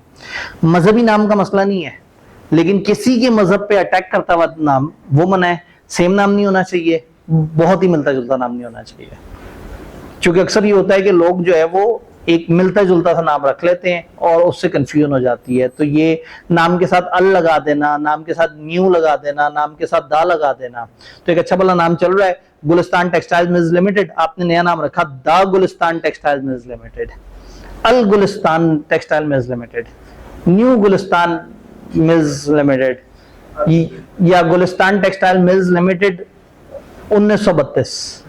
वो नहीं होता ये बट कढ़ाई 1932 वाला, ये बट कढ़ाई जो है वो 2005 वाला। तो आपने इस तरह की हरकतें नहीं करनी, क्लोजली रिजेंबल नहीं करना। अब आगे चलते हैं। अब तो बाहर जाने का फायदा भी कोई नहीं रहा, अब तो बारिश हो रही है, तो इसका मतलब आज खुल के पढ़ेंगे। एबरे करम आज इतना बरस के वो जा ना सके, तो बस अब आप आ गए हैं, अब बारिश आपको रोक देगी। काश अगली क्लास के बच्चों ने ना होता तो हम खुल के पढ़ते रहते, बहुत सारा पढ़ते हैं, क्योंकि जाके आपने क्या करना बारिश में। कुछ नेम, ये लिस्ट समझ आई, मना, आप ये नाम नहीं रख सकते। फिर एक लिस्ट है, वो नाम है जो रख सकते हैं लेकिन इजाजत लेनी पड़ेगी। अगर आपके नाम में पैट्रनेजेस हो, पैट्रनेज, ताल्लुक, कनेक्शन, वाबस्तगी, एसोसिएशन, अगर आपका नाम शो करे हेड ऑफ स्टेट के साथ ताल्लुक, मौजूदा या गुज़िश्ता, पाकिस्तान या पाकिस्तान से बाहर के हेड ऑफ स्टेट, आपके नाम में को देख के ऐसा लग रहा है कि ये तो जरदारी की कंपनी है, ये तो ट्रम्प की कंपनी है, तो वो गलत हो जाएगा। फेडरल गवर्नमेंट या प्रोविंशियल गवर्नमेंट से कोई कनेक्शन शो हो या उनके किसी डिपार्टमेंट या अथॉरिटी के साथ कनेक्शन शो हो, आपने कैसा भला नाम रखा और उसके साथ लिख दिया वर्ड अथॉरिटी, या वर्ड अथॉरिटी से लगेगा कि ये तो गवर्नमेंट का सेटअप है। या आपने अपने नाम के साथ वर्ड पंजाब लगा दिया तो लोगों को लगे कि हो ये तो गवर्नमेंट ऑफ पंजाब के साथ कनेक्शन ना हो। तो आपके नाम में अगर कनेक्शन आ रहा है किसी प्रोविंशियल, फेडरल गवर्नमेंट वगैरह का, किसी कंपनी के साथ कनेक्शन आ रहा है जो फेडरल प्रोविंशियल लॉ के अंदर ही है, किसी इंटरनेशनल गवर्नमेंट या फॉरेन ऑर्गेनाइजेशन के साथ आपका ताल्लुक नजर आ रहा है, या कोई ऐसा बिजनेस जो कि लाइसेंस रिक्वायर करता है, आपका नाम ऐसा है जिसमें वर्ड लिखा हुआ है लीज। अब लीज का नाम वही इस्तेमाल कर सकता है जिसने LAP, leasing association of Pakistan से मेंबरशिप ले ली हो। आपके नाम में चार्टर्ड अकाउंटेंट्स आ रहा है आपकी फर्म के नाम में या आपके इदारे के नाम में, तो आईकैप से रजिस्टर्ड इदारे ही ये काम कर सकते हैं, बाकी नहीं कर सकते। आईकैप से प्रैक्टिस का लाइसेंस लेना होता है। तो अगर आपका नाम ऐसा है जिस नाम को देख के लग रहा है कि इसमें तो लाइसेंस होना चाहिए, तो आपको एससीसीपी से पूछना पड़ेगा। फिर इसमें एक पॉइंट है मुदारबा वाला, ये पॉइंट अभी मैं होल्ड कर रहा हूँ, चैप्टर 10 में हम मुदारबा पढ़ते हैं तो फिर ये वाला पॉइंट जरा ज्यादा इजीली समझ आ जाता है। तो अगर आपका नाम ये रिफ्लेक्ट कर रहा है कि आपका गवर्नमेंट से कनेक्शन है, प्रोविंशियल गवर्नमेंट से, फेडरल गवर्नमेंट से, इंटरनेशनल इदारों से कनेक्शन है, पाकिस्तान की किसी गवर्नमेंट की बॉडी से कनेक्शन है, गवर्नमेंट की किसी एजेंसी से कनेक्शन है, किसी तरह के और डिपार्टमेंट से कनेक्शन है, तो एससीसीपी से पूछना पड़ेगा। जैसे मैं एक एग्जांपल अक्सर देता हूं जिसको समझना आसान होता है कि अगर एक बंदे का नाम है परवेज अहमद फरीद और वो एक हाउसिंग सोसाइटी बनाता है, उसका नाम रखता है परवेज अहमद फरीद हाउसिंग सोसाइटी, पे सोचता है बहुत लंबा हो गया, शॉर्ट कर लेता है PAF हाउसिंग सोसाइटी। अब मैंने तो आपको हालांकि नाम बताया था बंदे का, परवेज अहमद फरीद PAF, लेकिन अब नाम से आप फौरन से अलर्ट हो गए, नहीं सर ये तो PF की बात हो रही है, ये तो एक पाकिस्तान के इदारे की बात हो रही है। तो इस तरह का नाम मना भी नहीं है और अलाउड भी नहीं है, इसे हम कहते हैं परमिसिबल। एससीसीपी से पूछना पड़ेगा, एससीसीपी रेलेवेंट लोगों से पूछेगा कि ये कंपनी नाम रख रही है, आपको कोई तकलीफ तो नहीं। अगर वो अलाउ कर देंगे तो फिर वो नाम रखा जा सकता है। तो कुछ नाम इजाजत हैं, कुछ मना है और कुछ परमिजेबल है। इजाजत किन की है वो लिस्ट नहीं बताई, मना कौन से हैं, ये एब्सोल्युटली मना है और ये जरूरत पड़ने पे इजाजत लेके रखे जा सकते हैं। भाई का एक सवाल है। जी जी जी, ये बिल्कुल इन्होंने सही कहा कि जो फॉरेन गवर्नमेंट है ये तो बहुत वाइडर कॉन्टेक्स्ट हो गया, ये तो बड़ा मुश्किल हो जाएगा मामला। अब अगर फॉर एग्जांपल पाकिस्तान में एक इदारा हो जिसका नाम हो यूएस एड, तो लोगों के ज़हन में फौरन से आएगा कि ये अमेरिकन गवर्नमेंट की तरफ से कोई ना कोई मदद है या अमेरिका की तरफ से पाकिस्तान के अंदर कोई सेटअप है। तो जब भी आप इस तरह का नाम यूज करते हैं जिससे किसी फॉरेन गवर्नमेंट से भी कनेक्शन शो हो, तो एससीसीपी इजाजत देगा। आपने बिल्कुल सही कहा, दुनिया में बेतहाशा मुल्क है। ओके, आप नामीबिया के साथ आपका नाम कनेक्ट कर रहा हो, कोई मसला नहीं है। आप एससीसीपी को जाके साबित कर दें, कोई मसला नहीं है। आप एससीसीपी को बताएंगे, वो भी कहेंगे यार नामीबिया का क्या मसला। तो उन्होंने एक रूल रख दिया, लेकिन रिलैक्सेशन उनके अपने हाथ में है। आप उन्हें जाके बता दें, साबित कर दें, उन्हें लगेगा कि इस कनेक्शन से कोई मसला नहीं है तो कोई मसला नहीं है। भाई कंपनी अगर नाम रख रही हो, फर्नीचर का काम कर रही हो और उसका नाम हो Arif Alvi furniture private limited, अब हेड ऑफ स्टेट पास्ट या प्रेजेंट, पाकिस्तानी या फॉरेन, हेड ऑफ स्टेट थे, पास्ट थे, अब नाम रखा। अब आप एससीसीपी के पास गए, आपने कहा सर जी जरदारी का दौर है, आरिफ अलवी को कौन जानेगा, वो तो अपने दौर में भी उस बेचारे को कोई नहीं देखता था, वो उस वक्त इतना मशहूर नहीं था, तो अब तो बिल्कुल ही फारिग हो गया। तो रखने दें, ये नए बच्चे, इनको क्या पता आरिफ अलवी के बारे में, वो तो माजी हो गया, पुराने दौर की सुनहरी यादें हो गया। तो कहने का मतलब है कि मना नहीं है, परमिजेबल है। एससीसीपी को बताएं, अगर उन्हें लगता है कि कोई मसला नहीं, वो इजाजत दे देंगे, लेकिन ओपनली अलाउड नहीं है। आप खुद ही से नहीं रख सकते, आपको पूछना पड़ेगा। जी सर, अगर फ्यूचर हो तो एससीसीपी के बाद जाना पड़ेगा? नहीं, फ्यूचर यहाँ पे नहीं लिखा हुआ। मींस के अगर कंपनी पहले बन जाए और हेड ऑफ स्टेट बाद में बन, इन्होंने कहा अगर कंपनी पहले थी, बाद में एक बंदा हेड ऑफ स्टेट बन गया और अब आपका नाम कनेक्ट कर गया, इसका मतलब है आपके नाम में खराबी आ गई। जब खराबी आ गई तो रजिस्ट्रार आपको एक नोटिस दे सकता है कि अपना नाम रेक्टिफाई करें। तो रेक्टिफिकेशन उन्होंने रखा इसलिए अपने पास है इख्तियार कि अगर कभी भी एक नाम बाद में भी खराब हो गया तो वो कंपनी को कह सकते हैं कि इस नाम को ठीक करो, और कंपनी को खामोशी से ठीक करना होगा, उसका भी प्रोसेस है, अगर हम वहां तक पहुंच पाए तो। चूंकि आज सवाल भी बहुत सारे हैं, वापस आते हैं, आज हमने पढ़ना भी ज्यादा है। प्रोहिबिटेड और परमिजेबल नेम हमें पता लग गया। एक नाम सही है या गलत है, नाम रख सकते हैं या नहीं रख सकते, आप जो मर्जी जज्बात का इजहार करें, फैसला होगा फाइनल एससीसीपी का। अगर एससीसीपी को लगेगा ठीक है, ओके, एससीसीपी को लगेगा गलत है, आप जो मर्जी उसके अगेंस्ट जुलूस निकाल लें, आप जो है वो हंगामे कर दें, हड़तालें कर दें, एससीसीपी का decision full and final. Name को आप रिजर्व भी करवा सकते हैं। सबसे पहला स्टेप है नेम रखना और सबसे आखिरी स्टेप है सर्टिफिकेट ऑफ इनकॉर्पोरेशन मिलना। आपने एक नाम सोचा और पूछा तो पता लगा वो नाम अवेलेबल भी था, आप एक्साइटेड हो गए, आपने 2-2.5 महीने में प्रोसेस कंप्लीट करके जब कंपनी रजिस्टर कराने पहुंचे तो पता लगा वो नाम दरमियान में कोई ले उड़ा।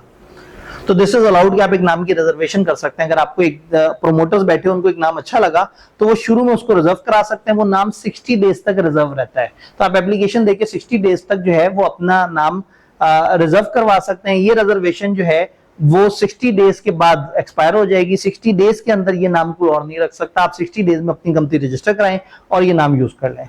लेकिन अगर समझ आ जाए कि ये नाम आपने रिजर्व करवाया था, झूठी इंफॉर्मेशन देके धोखा देने का मकसद था आपका, तो अगर कंपनी बन गई है तो उसको नाम चेंज करने का कह देंगे, और अगर कंपनी नहीं बनी तो वो अपनी इजाजत विड्रॉ कर लेंगे। तो आप अपना नाम जो अच्छा लग रहा है आप उसको रिजर्व भी करवा सकते हैं और बाद में उस रिजर्व किए हुए नाम को इस्तेमाल कर सकते हैं। रिजर्वेशन का तरीका बहुत मजेदार है, किताब बहुत कुछ बताना चाह रही है। A person make an application in specified form and manner, specified form पे स्पेसिफाइड मैनर में विद सब कुछ बता दिया। स्पेसिफाइड तरीके से स्पेसिफाइड फॉर्म पे स्पेसिफाइड फीस के साथ आप अप्लाई करेंगे। तो ये बड़ा सुकून है हमें कैफ लेवल पे कि बहुत सारी चीजें तो एज में भी स्पेसिफाइड हैं जिसपे हमें ज्यादा टेंशन नहीं लेनी। नाम जब आपको मिल जाता है और आप उसको इस्तेमाल कर रहे होते हैं तो आपने उस नाम को हर जगह यूज करना होता है, अपने ऑफिस के बाहर दिखाना होता है, उर्दू इंग्लिश लैंग्वेज में दिखाना होता है, पूरा नाम दिखाना होता है, वाजे वाशगाफ तरीके से लिखा होना चाहिए। ऐसा ना हो कि कंपनी के ऑफिस के बाहर एक छोटा सा स्टिकर लगा हुआ है जिसपे नाम लिखा हुआ है। नाम प्रॉपर तरीके से, प्रोमिनेंट तरीके से, कॉन्स्पिशियस तरीके से या उर्दू में दिखाना है या इंग्लिश में दिखाना है, किसी और जबान में भी दिखाना चाहें तो दिखा सकते हैं, लेकिन मेनली आपको इन 2 जबानों में दिखाना है। आपके तमाम लेटर हेड, आपके तमाम सारे डॉक्यूमेंट्स वगैरह पे भी आपके नाम और ये सारी चीजें डिटेल से दी हुई होनी चाहिए। एक लिस्ट ऑफ थिंग्स उन्होंने बता दी है कि जो सब आपके पास होना चाहिए, नेम, ऑफिस का address, telephone, fax number, email, website address, अगर इनमें से जो जो रेलेवेंट है वो सब के सब आपके तमाम लेटर हेड्स पे होने चाहिए। आपका कोई ऑफिसर कोई ऐसा कागज इस्तेमाल नहीं करेगा जो कंपनी का कागज है लेकिन उस पर कंपनी का नाम नहीं लिखा हुआ, और अगर उसने ऐसी हरकत कर ली, एक कागज इस्तेमाल किया, कॉन्ट्रैक्ट कर लिया, उस पर कंपनी का नाम नहीं लिखा, तो उस कॉन्ट्रैक्ट में वो पर्सनली लायबल हो जाएगा। फाइन पेनल्टी तो उसको पड़ेगी, सो पड़े। उसके अलावा उस कागज पे वो पर्सनली लायबल होगा क्योंकि कागज पे कंपनी का तो नाम ही नहीं लिखा हुआ। तो कंपनी के नाम को आपने प्रॉपर तरीके से दिखाना है। एक छोटा सा सवाल ले लेते हैं। आवाज, बारिश की वजह से पीछे वाले लोगों के लिए आवाज का मसला हो गया, हमारे पास बैकअप पे माइक पड़ा हुआ है, माइक में सेल भी काम कर रहे हैं, ठीक हो गया जी। आवाज क्लियर है? आवाज क्लियर है। अब मुझे धीमा बोलना पड़ेगा, पहले मैं जोश में बोल रहा था, ठीक है। तो नेम की पब्लिकेशन से रिलेटेड छोटी छोटी सी इंफॉर्मेशन किताब ने हमें देने की कोशिश की। अब हमें नेम समझ आ गया, अब अगले स्टेप पे जाते हैं, मेमोरेंडम कैसे बनाएं और आर्टिकल्स किस तरह से बनाएं। तो अब अगला स्टेप, नेम हमने चूज कर लिया, रिजर्व करा लिया, हैप्पी होके बैठ गए कि चलो भाई अब कंपनी रजिस्टर कराएंगे। अब 2 डॉक्यूमेंट बनाने हैं, मेमोरेंडम और आर्टिकल। तो पहले बात करते हैं मेमोरेंडम की। मेमोरेंडम में क्या क्लॉजेज होंगी? मेमोरेंडम बेसिकली एक डॉक्यूमेंट सा होता है जिसके बारे में लॉ ये कहता है कि मेमोरेंडम या आर्टिकल जो है ये पैराग्राफ में डिवाइड होने चाहिए। हर पैराग्राफ का नंबर लिखा होना चाहिए, 1 2 3 4।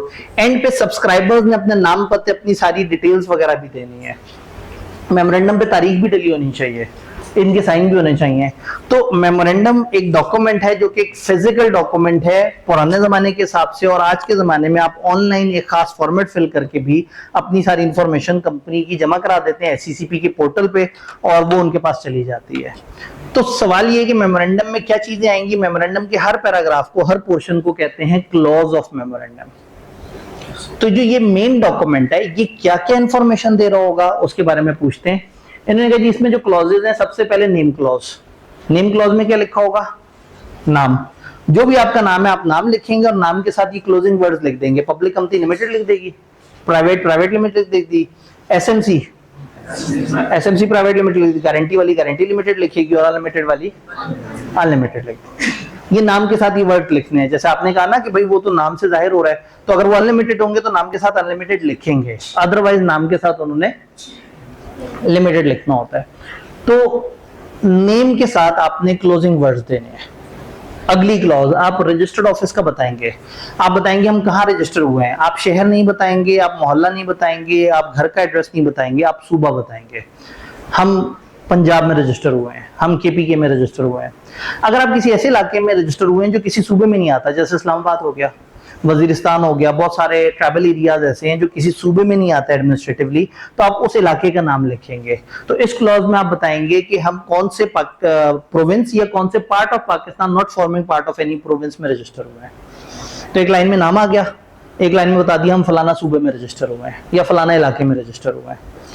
फिर आप बताएंगे अपनी प्रिंसिपल लाइन ऑफ बिजनेस। आप बताएंगे हमारा मेन काम धंधा क्या होगा। पुराने जमाने में आप अपने ऑब्जेक्ट्स बताते थे, तो पुराने जमाने में इसको ऑब्जेक्ट क्लॉज कहते थे। तो पुराने जमाने में जो जो आपने काम करना होता था आप सबकी लिस्ट दे देते थे, हर छोटे से छोटे काम की लिस्ट दे देते थे। अब वो कह रहे हैं कि आप सारे काम मत बताओ, अपना मेन लाइन बताओ। टेक्सटाइल का काम करोगे, एजुकेशन का काम करोगे, मैन्युफैक्चरिंग का काम करोगे, बस आपने एक प्रिंसिपल लाइन बता देनी है। अगर एक कंपनी के 4-5 तरह के बिजनेस हैं, 3-4 तरह के बिजनेस हैं, तो वो अंदाजा ये लगाएंगे कि वो 2-3 तरह के, 3-4 तरह के बिजनेस में से कौन से बिजनेस में ज्यादा एसेट्स हैं और कौन से वाले में कम है। या देखेंगे कि इसमें रेवेन्यू ज्यादा है या किसमें कम है। अगर एक बिजनेस है जिसमें सबसे ज्यादा एसेट्स और रेवेन्यू है तो वही आपका मेन बिजनेस है। अच्छा, अगर एसेट्स किसी और जगह ज्यादा हुए और रेवेन्यू किसी और जगह ज्यादा हुआ तो कंपेयर करेंगे इन दोनों में से बड़ा कौन है। तो जिस बिजनेस सेगमेंट में आपकी, तो इसके बारे में जुमला यूज किया, principal line of business means the business in which substantial assets are held or likely to be held, or substantial revenue is earned or likely to be earned by company, whichever is higher. Substantial assets, substantial revenue are held or likely to be held. इसका क्या मतलब है? Are held और likely to be held. दो तरह के लोग company register करा रहे होंगे। कुछ तो नए लोग जिन्होंने आज काम शुरू करना है कंपनी बनाने के बाद, कुछ ऑलरेडी चलते हुए बिजनेस को कंपनी में शिफ्ट कर रहे होंगे। तो जो ऑलरेडी चलते हुए बिजनेस को शिफ्ट कर रहे हैं वो देखेंगे हमारे ज्यादा एसेट्स कहां हेल्ड हैं, हमारे कौन से बिजनेस में ज्यादा एसेट्स हैं वो उसको कह देंगे। और जो आज प्लान कर रहे हैं कि हम कंपनी बनाएंगे तो वो एक प्रोजेक्शन बनाएंगे कि हमारा कौन सी तरह का सेगमेंट में ज्यादा एसेट्स होंगे, तो लाइकली टू बी हेल्ड। तो दोनों तरह का उन्होंने जिक्र कर दिया। इसी तरह से सब्सटैंशियल रेवेन्यू किस जगह से हमें ज्यादा अर्न हो रहा है या likely to be held. Company कोई भी लॉफुल काम कर सकती है। अगर आपने एक लाइन ऑफ बिजनेस बता दिया मैन्युफैक्चरिंग, तो मैन्युफैक्चरिंग से रिलेटेड हर छोटा छोटा काम आप कर सकते हैं, कोई मसला नहीं, हर चीज बताने की जरूरत नहीं है। पुराने जमाने में अगर आप कहते थे हमने स्कूल चलाना है, तो कल को आपको नोटिस आ जाता था कि आपने स्कूल चलाने की बात की थी, ये जो अंदर कैंटीन चला रहे हैं और उससे कमा रहे हैं वो तो बताया ही नहीं। तो आप कहते थे हमने स्कूल चलाना है जिसमें कैंटीन भी चलानी है, तो कहते थे जो आपने किताबें बेची बच्चों को। तो तंग आके 17-18 सफे का मेमोरेंडम बना देते थे लोग, जिसमें 17 सफे तक अपने सारे ऑब्जेक्ट्स लिखे हुए होते थे। जब ये कंपनीज एक्ट 2017 आया तो उसने बहुत बड़ा एहसान किया। उसने कहा भाई पुराना ऑब्जेक्ट क्लॉज खत्म, अब आपने प्रिंसिपल लाइन बतानी है बस। तो जो पुराने लोग थे उनके बारे में एक ट्रांजिशनल प्रोविजन थी जो हमारी किताब में नहीं होनी चाहिए, पता नहीं क्यों इन्होंने दी हुई है, कि एग्जिस्टिंग कंपनियों का जो पिछली ऑब्जेक्ट क्लॉज है वो ऑटोमेटिकली समझी जाएगी principal line of business clause. तो जो उनका लाइन 1 पे आइटम लिखा होता है मान लिया जाएगा कि वही उनका मेन काम होगा। Principal line of business clause आपने बता दी, नाम बता दिया, सूबा बता दिया, मेन काम धंधा बता दिया। लायबिलिटी बतानी है, हमारी लायबिलिटी क्या है। लिमिटेड बाय शेयर्स कहेंगे हमारी लायबिलिटी है मेंबर्स की लिमिटेड। अनलिमिटेड बताएंगे हमारी लायबिलिटी अनलिमिटेड है। लिमिटेड बाय गारंटी, पहले तो कहेंगे हमारी लायबिलिटी लिमिटेड है, फिर समझाएंगे कि गारंटी वाली लायबिलिटी होती किस तरह की है। तो उन्होंने कहा एक एडिशनल सेंटेंस ऐड कर देंगे ताकि क्लैरिफाई करें कि हमारी लायबिलिटी कितनी है। वो एडिशनल सेंटेंस हमारे सिलेबस में नहीं है, लेकिन ये जुमला सिलेबस में है कि एक एक्स्ट्रा सेंटेंस ऐड करके बता दिया जाएगा कि लायबिलिटी किस तरह से है। तो आप अपनी एक लाइन बताएंगे अपनी लायबिलिटी के बारे में, फिर आप बताएंगे अपने ऑथराइज शेयर कैपिटल के बारे में। कंपनी का मैक्सिमम शेयर कैपिटल जब कंपनी रजिस्टर होने जा रही होती है तो वो कितना सोच रही है, ज्यादा इस पे डिबेट होगी चैप्टर 5 में जाके, लेकिन आई स्ट्रांगली बिलीव कि आप लोगों को पेड अप कैपिटल और ऑथराइज कैपिटल का फर्क पता है। तो आप ऑथराइज कैपिटल बताएंगे और हर सब्सक्राइबर को लाजमी कम से कम एक शेयर लेना होगा और अपने नाम के सामने वो जो डब्बा नहीं था एंड पे वहां पे लिखना होगा। Then undertaking and subscription clause. Undertaking clause एक लाइन में लिख दिया, company shall add an undertaking as may be. आप एक वादा लिखेंगे, क्या वादा, जो वो बता देंगे। तो जो वो बता देंगे वो वादा भी हम अपने मेमोरेंडम में लिख देंगे। वो वादा ये होता है कि हम गैर कानूनी काम नहीं करेंगे, पिरामिड पोंजी स्कीम्स में नहीं घुसेंगे, बेईमानियां नहीं करेंगे, चालबाजियां नहीं करेंगे। एक लंबी चौड़ी सी अंडरटेकिंग है, हमारे सिलेबस में नहीं है, वो उन्होंने बताई हुई है। देन आ जाएगी सब्सक्रिप्शन क्लॉज। सब्सक्राइबर्स अपने नाम पते और अदर डिटेल्स देंगे और कम से कम एक गवाह की मौजूदगी में उसको साइन करेंगे और जुमला लिखेंगे कि हम वो चंद लोग हैं जिनके नाम पते दिए हुए हैं, हम लोग कंपनी बनाना चाह रहे हैं। तो मेमोरेंडम के एंड पे नीचे एक डिटेल जहां सब्सक्राइबर्स वगैरह अपने सारी बात बता रहे हैं। क्या ये बात समझ आई? लॉ कहता है कि मेमोरेंडम हो या आर्टिकल हो, ये प्रिंट होना चाहिए, पैराग्राफ में डिवाइड हो, डेट डली हुई हो, सब्सक्राइबर साइन करें और सारे सब्सक्राइबर्स के नाम, ऑक्यूपेशन, नेशनैलिटी, एड्रेस, फलाना फलाना चीजें उसमें मौजूद होंगे। और सब्सक्राइबर को तो ये चीज मिली भी होगी, लेकिन बाद में फ्यूचर में आने वाला कोई भी मेंबर अगर मेमोरेंडम आर्टिकल्स की कॉपी लेना चाहे तो वो थोड़े से पैसे देके इसकी कॉपी भी ले सकता है। क्या मेमोरेंडम समझ आया? अब अगेन ये जबानी समझे, मैं एक चीज दिखाने लगा हूं जो सिलेबस का हिस्सा नहीं है, याद रखना है। प्रैक्टिकल फॉर्मेट मेमोरेंडम का हमारे कंपनीज एक्ट के एंड पे स्केड्यूल है, स्केड्यूल के एंड पे कुछ फॉर्मेट्स दिए हुए हैं, उसमें कंपनी लिमिटेड बाय शेयर्स का एक फॉर्मेट है मेमोरेंडम का, मैं वो आपको दिखाना चाह रहा हूं ताकि ओवरऑल समझ आ जाए कि डॉक्यूमेंट किस तरह का दिखता है। Memorandum of association, company limited by share, name of company is, जो भी उसका नाम है और जो उसके एंडिंग वर्ड्स हैं वो लिख दिए। Registered office of company will be situated in province of Sindh. Principal line of business company जो है वो ये होगी कि मैन्युफैक्चरिंग, सेल, इंपोर्ट और एक्सपोर्ट वगैरह करेंगे टेक्सटाइल, और नीचे दी गई सब क्लॉज 3 के अलावा हम सारे काम लॉफुल तरीके से करेंगे। और यहाँ वो अंडरटेकिंग डाल दी कि हम जो है ना ये फजूल ये गलत काम जो हमें मना किए गए हैं, ये वाले काम हम नहीं करेंगे। कुछ काम इनमें से वो हैं जिनका लाइसेंस लेना होता है, कुछ काम ऐसे हैं जो लॉ ने मना किए हुए हैं। It is here bye undertaken. अब हम ये अंडरटेक कर रहे हैं कि हम ये काम ऐसे ऐसे नहीं करेंगे, तो अंडरटेकिंग आ गई। फिर वो जो एक लाइन थी लायबिलिटी की, liability of members is limited. फिर authorise capital of company 1 million है, जो कि 100,000 शेयर्स ऑफ 10 रुपए ईच में डिवाइड हुआ है, और हम चंद लोग हैं जो कि जिनके नाम पते वगैरह दिए हुए हैं। फिर इस तरह का एक टेबल सा आ जाता है जिसमें तमाम लोगों के नाम, उनके एनआईसी नंबर, उनके बाकी एड्रेस, उनकी नेशनैलिटी, उनके डिटेल्स, ऑक्यूपेशन, फलाना फलाना, और आगे उन्होंने कितने शेयर्स लिए हुए हैं, और तारीख आ जाती है।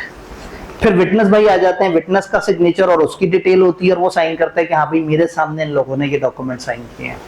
वर्चुअल चीज है ना, एक बंदा जाके सबके साइन करके जमा करा दे, तो इसलिए हमें एक कंपिटेंट विटनेस चाहिए होता है। कौन होता है, कहाँ से होता है, हमारे सिलेबस में नहीं है।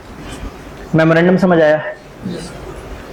अगला डॉक्यूमेंट आर्टिकल्स ऑफ एसोसिएशन। अब आर्टिकल्स ऑफ एसोसिएशन कैसे बनाए, ये लंबा चौड़ा डॉक्यूमेंट है, तकलीफ दे डॉक्यूमेंट है।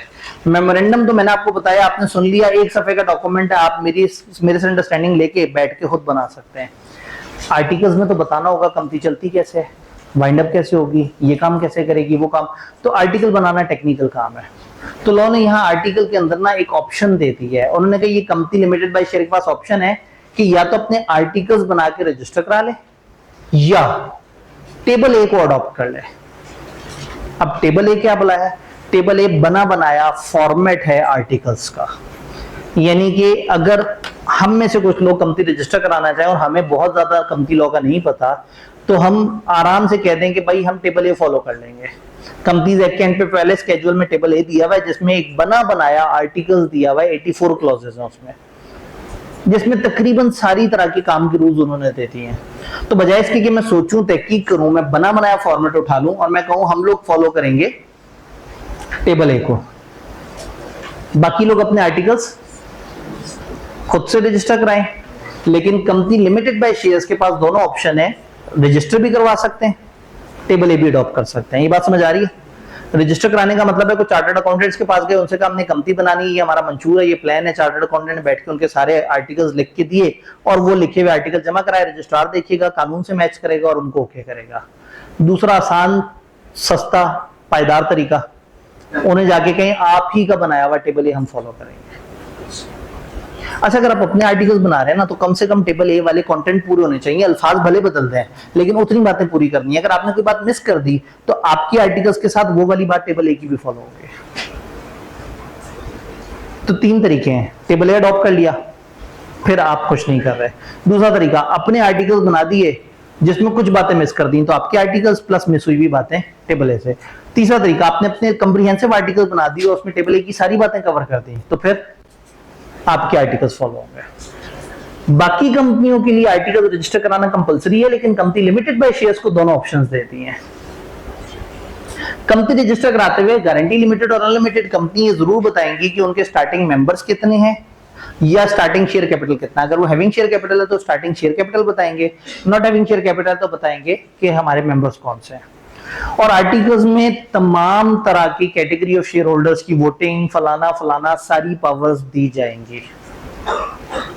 अगर कंपनी आर्टिकल्स की खिलाफवर्जी करती है तो पेनल्टी पड़ेगी। किताब में जहां जहां खाली वर्ड पेनल्टी लिखा है उसका मतलब भी लेवल 1 है। इन्होंने थोड़ी सुस्ती दिखाई, उसको पूरा नहीं लिखा, लेकिन जहां जहां वर्ड पेनल्टी लिखा हुआ है वो भी लेवल 1 है। अब अगली तकलीफ दे बात ये कि टेबल ए में क्या क्या चीजें डालनी है। आई स्ट्रांगली विश कि टेबल ए के कंटेंट हमारे सिलेबस से निकल जाए। अभी नई स्कीम में मैंने काफी ज्यादा झगड़ा किया और उनसे कहा कि जब आप सिलेबस को रिवैम्प कर रहे हो किताब को, तो कम से कम टेबल ए के कंटेंट्स हटा दें, क्योंकि अभी टेबल ए की गहराई समझना इतना आसान नहीं है। तो अब उन्होंने सिर्फ पॉइंट्स बताए हुए हैं कि नॉर्मली टेबल ए में इस तरह की बातें होती हैं, आपने इसको 1-2 दफा बस पढ़ लेना है। सिलेबस के एंड पे मैं आपको एक दफा दोबारा बताऊंगा कि उस वक्त आपने इसके साथ क्या करना है। तो बिजनेस कमेंसमेंट से रिलेटेड रुकावटें क्या हैं, शेयर्स ट्रांसफर का क्या प्रोसेस है, ट्रांसमिशन का क्या प्रोसेस है, बैंक अकाउंट डिटेल, डिविडेंड के लिए क्या होगी, ये कैसे होगा, जनरल मीटिंग कैसे होगी, नोटिस किस तरह से होगा, प्रॉक्सी किस तरह से होगा, कंपनी को चलाने से रिलेटेड मुख्तलिफ तरह की पावर्स हैं जिनकी वहां पे डिटेल आनी है।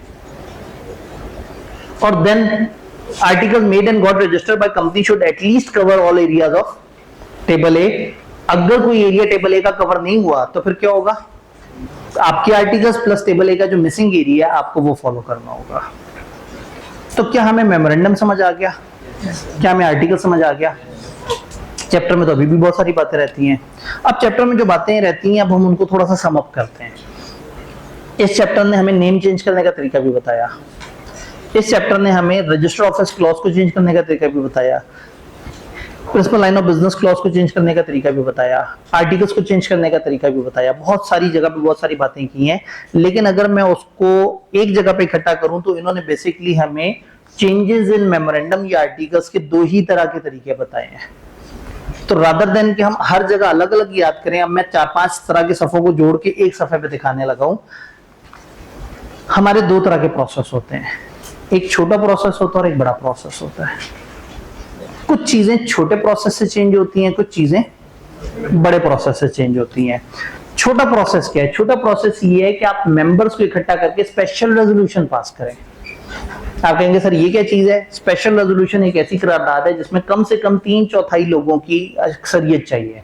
आप लोगों से कहेंगे कि एक स्पेशल करारदाद है, तो जितने लोग खुद आए हुए हों या अपने प्रॉक्सी भेजे हों या किसी भी ऑनलाइन तरीके से मीटिंग को अटेंड कर रहे हों, उनकी 75% मेजॉरिटी ओके करेगी तो वो रेजोल्यूशन पास होगी। कम से कम 21 दिन पहले आपने लोगों को नोटिस देना होता है और बताना होता है इस रेजोल्यूशन के बारे में। तो इसकी एक अलग से डेफिनेशन है जो चैप्टर 1 के साथ किताब क्लासिफाई करती है, मैं इसे चैप्टर 2 के साथ क्लासिफाई करता हूं। तो स्पेशल रेजोल्यूशन पास करें, फिर क्या करें? रजिस्ट्रार को भेज दें अप्रूवल के लिए, रजिस्ट्रार उसको रजिस्टर करेगा और एक सर्टिफिकेट फॉर चेंज आपको जारी कर देगा। यह है छोटा प्रोसेस। 4 तरह की चेंजेस छोटे प्रोसेस से होती हैं। चेंज ऑफ नेम मेमोरेंडम में, authorize share capital clause chapter 5 में पढ़ेंगे, वो भी इस छोटे प्रोसेस से चेंज होती है। प्रिंसिपल लाइन ऑफ बिजनेस और आर्टिकल्स का चेंज, ये चारों तरह की चेंज छोटे प्रोसेस से होती हैं। छोटा प्रोसेस वो है जिसमें members, special resolution, registrar, certificate कि हाँ जी सब कुछ हो गया। इसमें अब एससीसीपी और एससीसीपी को ऐड कर लें और उसके प्रोसीजर्स को ऐड कर दें तो बन जाएगा बड़ा प्रोसेस। बड़ा प्रोसेस क्या है? आप स्पेशल रेजोल्यूशन पास करेंगे, उसके बाद आप एससीसीपी को कह देंगे भाईजान हमने स्पेशल रेजोल्यूशन पास कर ली है, आप बताओ आप क्या कहते हो। एससीसीपी शुड बी सेटिस्फाइड कि क्या सर्कमस्टांसेस एग्जिस्ट करते हैं और क्या तमाम लोगों को सफिशिएंट नोटिस और ये सारी चीजें जारी हो चुकी हुई हैं। एससीसीपी उसके बाद ऑर्डर देना चाहे तो ऑर्डर दे सकता है। एससीसीपी अपने ऑर्डर की कॉपी हमें भी भेज देता है और रजिस्ट्रार को भी भेज देता है। फिर हम क्या करते हैं? हम एससीसीपी का ऑर्डर पकड़ते हैं, अपना मेमोरेंडम चेंज हुआ पकड़ते हैं, स्पेशल रेजोल्यूशन पकड़ते हैं और रजिस्ट्रार को 30 डेज में जमा कराते हैं और रजिस्ट्रार रजिस्टर करके हमें सर्टिफिकेट दे देता है। तो अगर आप गौर से देखें तो स्पेशल रेजोल्यूशन, रजिस्ट्रार और वो आपको, तो वही स्पेशल रेजोल्यूशन, रजिस्ट्रार और वो आपको सर्टिफिकेट इशू कर देगा। ये दरमियान में जो एससीसीपी को अप्लाई करके एससीसीपी वाला मामला आया है, ये नया है। तो ये बन गया बड़ा प्रोसेस। छोटे प्रोसेस में आप फास्ट हैं, आप एक अथॉरिटी से रब्ता कर रहे हैं, और बड़े प्रोसेस में पहले एक बड़ी अथॉरिटी से अप्रूवल ली और फिर उसके बाद एक छोटी अथॉरिटी को जमा कराया। ये बड़ा प्रोसेस कहां होता है? मेनली रजिस्टर्ड ऑफिस क्लॉज जब चेंज होती है तो वहां बड़ा प्रोसेस इस्तेमाल होता है। उसके अलावा अगर आप प्रिंसिपल लाइन ऑफ बिजनेस इस तरह से चेंज कर रहे हैं, आप किसी लाइसेंस एक्टिविटी की तरफ जा रहे हैं, आप अपना लाइन ऑफ बिजनेस चेंज करके कोई ऐसा काम शुरू कर रहे हैं जिसके लिए पाकिस्तान में लाइसेंस लेने की जरूरत होती है, तो याद करें जब हम नाम भी ऐसा रखते थे लाइसेंस वाला तो किससे पूछना पड़ता था? तो अगर आप प्रिंसिपल लाइन ऑफ बिजनेस में सादा चेंज कर रहे हैं तो छोटा प्रोसेस, और अगर चेंज करके किसी लाइसेंस एक्टिविटी की तरफ जा रहे हैं तो बड़ा वाला प्रोसेस। तो एक स्लाइड से आपका ये छोटा बड़ा प्रोसेस अगर कवर हो जाए तो टेक्निकली हमें 6 अलग अलग जगह पढ़ने की जरूरत नहीं है। अभी तो आपके सिलेबस में कुछ चीजें नहीं है, नहीं तो कुछ और चीजें भी हमारी बच जाती हैं। सेक्शन 46 से सेक्शन 50 के दरमियान कुछ सेक्शंस हैं जो बताते हैं कि प्राइवेट कंपनी पब्लिक कैसे बनेगी, पब्लिक प्राइवेट कैसे बनेगी, लिमिटेड वाली अनलिमिटेड कैसे बनेगी, अनलिमिटेड वाली लिमिटेड कैसे बनेगी। उन कन्वर्जन्स में भी कहीं छोटा प्रोसेस है, कहीं बड़ा प्रोसेस। तो अगर वो हमारे सिलेबस में होते भी तो मैंने यहाँ चंद लाइनें और लिखी हुई होती दोनों के नीचे। तो क्या ये प्रोसेस और ये सारी बात समझ आई? अब इसके बाद फिर मिसिंग चीजें थोड़ी थोड़ी सी रह गई। यानी अब नेम में सादा चेंज तो ऐसे होगा, लेकिन रेक्टिफिकेशन का प्रोसेस अब डिस्कस होने वाला है। इसी तरह से आर्टिकल्स में खास चेंज होती है जिससे लोगों के राइट्स अफेक्ट हो रहे होते हैं। बस ये 2 चीजों पे डिबेट करेंगे तो चैप्टर हमारा मुक जाएगा इंशाल्लाह। तो हम यहाँ आके चेंज को सम अप करके उसको एक शीट पे ले आए, जैसे हमने अपना बहुत ज्यादा टाइम बचा लिया। रेक्टिफिकेशन, अगर कोई गलत नाम कंपनी ने सिलेक्ट कर लिया है और कंपनी को खुद से एहसास हो जाए और कंपनी बता दे या रजिस्ट्रार आपको नोटिस जारी कर दे, तो फिर रजिस्ट्रार आपको कहेगा आपका नाम गलत है, आपको अपॉर्चुनिटी ऑफ बीइंग हर्ट देगा। आप उन्हें बताएंगे कि नहीं हमारा नाम सही है। अगर आप बता सके समझा सके तो बचत हो जाएगी, और अगर आप नहीं समझा सके तो आपको नाम चेंज करना पड़ेगा। वो नोटिस जारी करेंगे, 30 डेज में आपको डायरेक्टर्स को इकट्ठे होकर नाम चेंज करना होगा।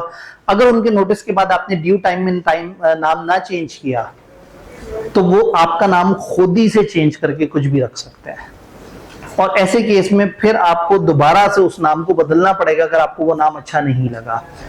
तो इसलिए नाम की चेंज जो है वो जब आपको रजिस्ट्रार कहे तो आपको कर लेनी चाहिए। इसको रेक्टिफिकेशन कहते हैं। जो पीछे पड़ा था वो चेंज था। चेंज का मतलब है कंपनी अपनी खुशी से, अपनी मर्जी से, अपने तरीके से नाम चेंज कर रही है। रेक्टिफिकेशन में गौर करें, स्पेशल रेजोल्यूशन नहीं है। कंपनी के बड़ों को उन्होंने कहा कि नाम गलत है, बड़ों ने रिप्रेजेंटेशन दी, अगर वो नाम वाकई गलत साबित हुआ तो बड़े डायरेक्टर्स नाम को चेंज करके 30 डेज के अंदर प्रोसेस कंप्लीट कर देंगे, और नहीं करेंगे तो वो सजा देगा। वो आपको नए नाम से रजिस्टर कर देगा और आपको उस नए नाम पे नया सर्टिफिकेट भी जारी कर देगा। चेंज ऑफ नेम का प्रोसेस हमें पता है, स्पेशल रेजोल्यूशन और रजिस्ट्रार की अप्रूवल। अच्छा, अगर आपके नाम के एंड पे प्राइवेट लग रहा है या हट रहा है तो ये नाम की चेंज नहीं है, स्टेटस का चेंज है, ये तो आपको उन्होंने बताया है, इसकी अप्रूवल लेने की जरूरत नहीं है। चेंज ऑफ नेम के इफेक्ट्स क्या होंगे? रजिस्ट्रार एक नया सर्टिफिकेट देगा जिस पे लिखा होगा कि आपका नाम चेंज हो गया है। आपका सर्टिफिकेट ऑफ इनकॉर्पोरेशन रिवाइज हो जाएगा, क्योंकि उस पे लिखा था आज की तारीख में एबीसी लिमिटेड रजिस्टर हो गई है। अब आपका नाम तो बदल गया, तो आपको सर्टिफिकेट ऑफ इनकॉर्पोरेशन रिवाइज हुआ मिल जाएगा जिस पे लिखा होगा कि ये ओरिजिनली इसका नाम ये होता था, अब ये नाम है।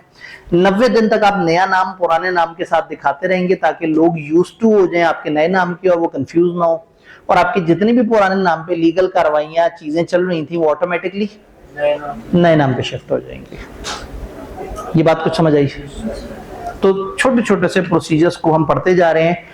एक साहब जिनका जिक्र ज्यादा नहीं हुआ, that is registered office. Registered office का एड्रेस रजिस्टर्ड ऑफिस क्या है जी? ये एक जगह है जो कि कंपनी एड्रेस माना जाता है तमाम कम्युनिकेशन रिसीव करने के लिए। जरूरी नहीं कि कोई हेड ऑफिस हो, ये किसी डायरेक्टर का घर भी हो सकता है। There must be an address जहां पे सारी खतों किताबत हो। जब कंपनी बनेगी तो उसके 30 डेज के अंदर अंदर उनके पास एक एड्रेस होना चाहिए, और वो एड्रेस आपने अलग से रजिस्ट्रार को बताना है। मैं अलग पता है क्यों कह रहा हूं, क्योंकि कंपनी रजिस्टर कराते भी तो डॉक्यूमेंट जमा कराए थे, उस वक्त आपने सिर्फ सूबा बताना है, एड्रेस नहीं बताना है। एड्रेस आपने अलग से बताना है, और जब भी एड्रेस में कुछ चेंज होगा तो 15 दिन में अलग से बताना है। अब अगर हमारा रजिस्टर ऑफिस चेंज होगा तो हमें कौन सा प्रोसीजर फॉलो करना है, ये डिपेंड करता है चेंज किस लेवल की हुई है। अगर तो सूबा ही बदल गया, जोन ही बदल गया तो बड़ा प्रोसेस। अगर एक ही सूबे में शहर बदल गया तो छोटा प्रोसेस, और अगर एक शहर में एड्रेस बदला तो सिर्फ 15 दिन के अंदर आपने बताना है और कुछ नहीं करना। याद रखना है, ये 3 तरह की चेंजेस हो सकती हैं। एक ही शहर में एड्रेस बदला, 15 दिन में रजिस्ट्रार को बता दें। एक सूबे में शहर बदला, स्पेशल रेजोल्यूशन पास करके रजिस्ट्रार को बता दें। दूसरे सूबे या जोन में चले गए, बड़े वाला प्रोसेस है, स्पेशल रेजोल्यूशन एससीसीपी रजिस्ट्रार उसको फॉलो करना है। ये याद रखना है इसमें ताकि कंफ्यूज ना हो। तीनों कैटेगरी समझ आ रही है? एक शहर में कुछ नहीं, सिर्फ 15 दिन वाली बात। सूबे में शहर बदलना, स्पेशल रेजोल्यूशन, और सूबा या जोन बदल जाना, बड़े वाला प्रोसेस। तो जब ये बात हो गई तो फिर तो सिर्फ क्लोजिंग बात रह जाती है। आर्टिकल्स की अल्टरेशन। आर्टिकल्स में अगर आपने चेंज करना है तो आपने छोटा प्रोसेस फॉलो करना है, लेकिन अगर कोई अल्टरेशन अफेक्ट करेगी सब्सटैंटिव राइट्स और लायबिलिटीज किसी भी मेंबर की क्लास ऑफ मेंबर्स के, अगर कोई ऐसी चेंज है जिससे आपने किसी खास ग्रुप के राइट्स बुरी तरह से मुतासिर कर दिए, तो वो चेंज तब तक अप्रूव नहीं होगी जब तक उस कैटेगरी के भी कम से कम 3/4 मेजॉरिटी आपको ओके ना कर दे। अगर ऑर्डिनरी शेयर होल्डर्स 90% थे और 10% थे preference share holders, ordinary share holders ने मिलकर सोचा कि प्रेफरेंस शेयर होल्डर्स वालों के राइट्स खत्म कर देते हैं, और राइट्स कहां लिखे होते हैं? आर्टिकल्स में। और आर्टिकल्स चेंज कैसे होते हैं? Special resolution. और स्पेशल रेजोल्यूशन कितने परसेंट मेजॉरिटी को कहते हैं? 3/4 75%। तो जो 90% वाले हैं, कहीं वो अक्सरियत अकलियतों के राइट ना बदल दे। तो अगर कभी भी आर्टिकल्स की कोई ऐसी चेंज होगी जो किसी खास ग्रुप को अफेक्ट कर रही है, तो स्पेशल रेजोल्यूशन के बाद आपको एडिशनली उस ग्रुप के, उस तबके के लोगों की भी 3/4 मेजॉरिटी से उसकी अप्रूवल लेनी होगी, तब रजिस्ट्रार उसको रजिस्टर करेगा, वरना रजिस्ट्रार उसको रजिस्टर नहीं करेगा। ये बात समझ आ गई। देन चैप्टर का सबसे आखिरी सफा अगर आप देखेंगे तो उसमें जेनेरिक इन्फॉर्मेशन एक टेबल दिया हुआ है कि डिफरेंट तरह की कंपनियों के मेमोरेंडम आर्टिकल के फॉर्मेट कौन कौन से टेबल में दिए हुए हैं। फिर अगर कोई आर्टिकल्स मेमोरेंडम की कॉपी बाद में पैसे दे के लेना चाहे तो वो भी ले सकता है। फिर लिखा हुआ है कि आपका जो एक्ट है वो ओवरराइड कर देता है मेमोरेंडम और आर्टिकल्स वगैरह को, और इस तरह की छोटी छोटी सी बातें यहाँ पे लिखी हुई हैं। तो ये सरसरी से ऐसे पढ़ लीजिएगा, इस वक्त में गुंजाइश भी नहीं है। और मुझे परेशानी ये है कि बाहर बारिश की वजह से जो बाहर वाले बच्चे हैं वो बेचारे जो है ना वो काफी परेशानी के शिकार हो रहे होंगे। तो अभी आप लोगों ने भी निकलना है, मेरे ख्याल में बारिश थोड़ी सी रुकी है। जल्दी से जल्दी हमने अपने 2 मुश्किल दिन गुजार लिए हैं जिसमें बहुत सारा पढ़ना था। अब अगले दिन इंशाल्लाह हमारे सारे सहूलत वाले ही हैं, ठीक है इंशाल्लाह ताला।